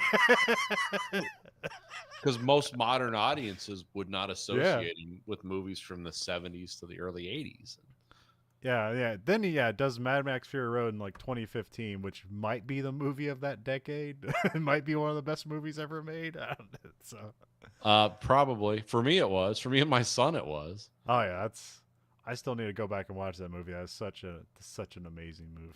We saw it in the theaters, and it's like, Dad, you like this stuff? It's like, this is my favorite stuff. Even more than Lord of the Rings. I said, yeah, probably. It's like cars and shit in it, and I can relate to that. Lord of the Rings was a bunch of guys swinging swords from horseback. I've never really done that. I've driven cars. So, Witches of Eastwick was interesting because I was looking for some interviews, but that's the movie where Jack Nicholson kind of told him how to be a director. Yeah. And because Jack Nicholson had worked with like Stanley Kubrick and stuff. And yeah. And he was like, look, lie to the studio, tell them you need, twice as much as you actually need, because they'll give you half as much, and then you're going to get what you want. And then stick to what you want to do no matter what. Because he had real trouble with like the other cast members on Witches of Eastwick, except for Jack Nicholson, who was like, yeah, you just got to be a director. Because Jack Nicholson was like, what did he say? He was like neither friend nor foe. Like he gave good advice, but he was still difficult to work with. So it was one of those guys. It's like, I'm going to help you, but I'm going to hurt you at the same time. Which sounds exactly like things I've heard about Jack Nicholson. So yeah, we're in this together, but remember, I'm not your friend. Yeah. we're gonna get through this one way or another. Um, yeah, and also like Mad Max Fury Road, it continues a tradition of basically it's a remix of the previous movie, so it's like it's got all the same stuff, which And the only reason they didn't bring like Mel Gibson back is he would be like 60, yeah. which would be weird. And also he had this was like kind of post Mel Gibson's, I'm going to say wildly inappropriate things when I get arrested for DUI or Yeah. any other time. And he was sort of a pariah in Hollywood. But kind of Donald Trump made Mel Gibson socially acceptable again. It's like, well, look what our president's saying. So like, yeah, let's give Mel Gibson a pass. Something weird I found out about Mel Gibson. Guess what 2 countries he has citizenship in? Is it not Australia and America? Yeah, it's not Australia. It's the United States and Great Britain. Okay, all right. Does not have Australian citizenship. I thought for sure he would have, but nope. Yeah, I grew up thinking that because of the Road Warrior that Mel Gibson was Australian, but he has a whole weird. We probably talked about it before about his dad winning Jeopardy and then moving his family to Australia. And stuff. Yeah, I don't want to pay taxes, and I want to start another Catholic church, and it's like, oh, okay, that's strange. And then we got the Furiosa movie coming out, which it'll be interesting because it's like the Mad Max franchise has no devotion to its own history necessarily. So it's like this being a prequel, it's like, well, what are you gonna do? Like, is it gonna be an actual prequel, or are you just gonna basically make another Mad Max movie and just has a name attached to it? Yeah, I mean, whatever he does with this, it's gonna be like a Denis Villeneuve movie. It's like, well, here's my money, whatever you want. Yeah, whatever it is, I'll see. Yeah, I'm gonna watch it. He is a genius, because that's what I do. And apparently he's also doing video game stuff now because I'm not sure what he's doing. He's like he's maybe just getting a look at it because it's kind of the way he looked when he did the Happy Feet movie. He just kind of wanted to like see what's going on there, and he learns all about it. Yeah. Because I guess that's one thing he loved about making computer generated movies is that like you can put the camera anywhere, and he has such a devotion to like camera placement. It's like, well, if you can infinitely place the camera anywhere, then like this is amazing. You have all the choices in the world. And he's like, this is why Pixar is making the best movies and stuff like that. Whereas like live production, it's like you get one camera choice and it costs $1 million to put anything in front of it. So. Yeah, as a film crafter, that's an interesting point of view. Yeah, for sure. It's like, oh, just infinite cameras, like something I would never think of. But yeah, it's always interesting when those guys talk about it. But yeah, and then there's something he was doing with video games because he ended up like commenting about Hideo. Hey, you wanted this podcast. So giving you the best we can give you. He ended up like commenting about Hideo Kojima. So now. George Miller's likeness is in the next Death Stranding video game. So, oh, okay. Well, that's cool. Which is a thing he does now, where he just starts putting his director's friends in his movies. Because Guillermo del Toro's likeness and Nicholas Winding Refn was in likeness was in the first Death Stranding video. Oh, yeah, that's right. I remember that. And so this time it's George Miller and some like Turkish director that I don't know who he is. We're gonna find out when we play the game. We're gonna just like follow this Turkish director. All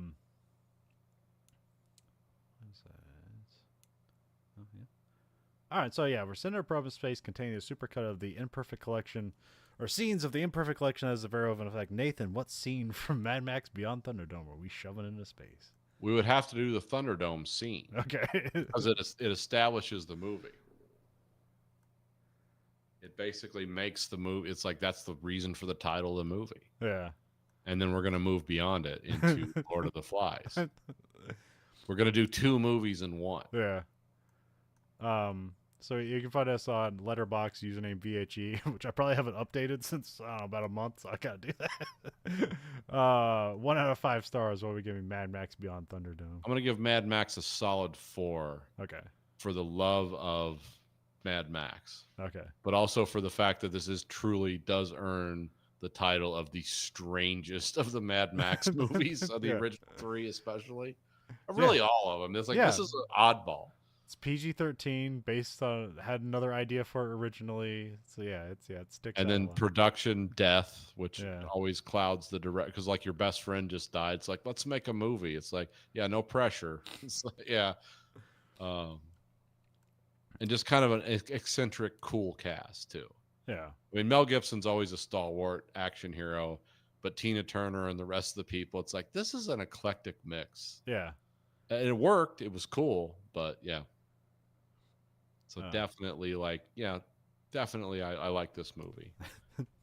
Yeah, which I had much more appreciate this time around. I just remember I didn't think it was cool as the other one when I first watched it. But Oh, that's the story of this movie. It's like it's only gained appreciation in time yeah, when you realize like how much cultural significance in the United States this movie, all these movies have, but Yeah. this movie especially, like there's a Yeah, lot of and- little kinks in it. yeah, that, like, oh, okay. and the song is probably surpasses all of it. So. Oh yeah, definitely. Well, you can find us at verhoeveneffect.com. There we have listener support. You can listen to a monthly stipend at 99 cents, 49 or $9.99. You can cancel anytime. You can rate our podcast on whatever platform of choice. Remember, the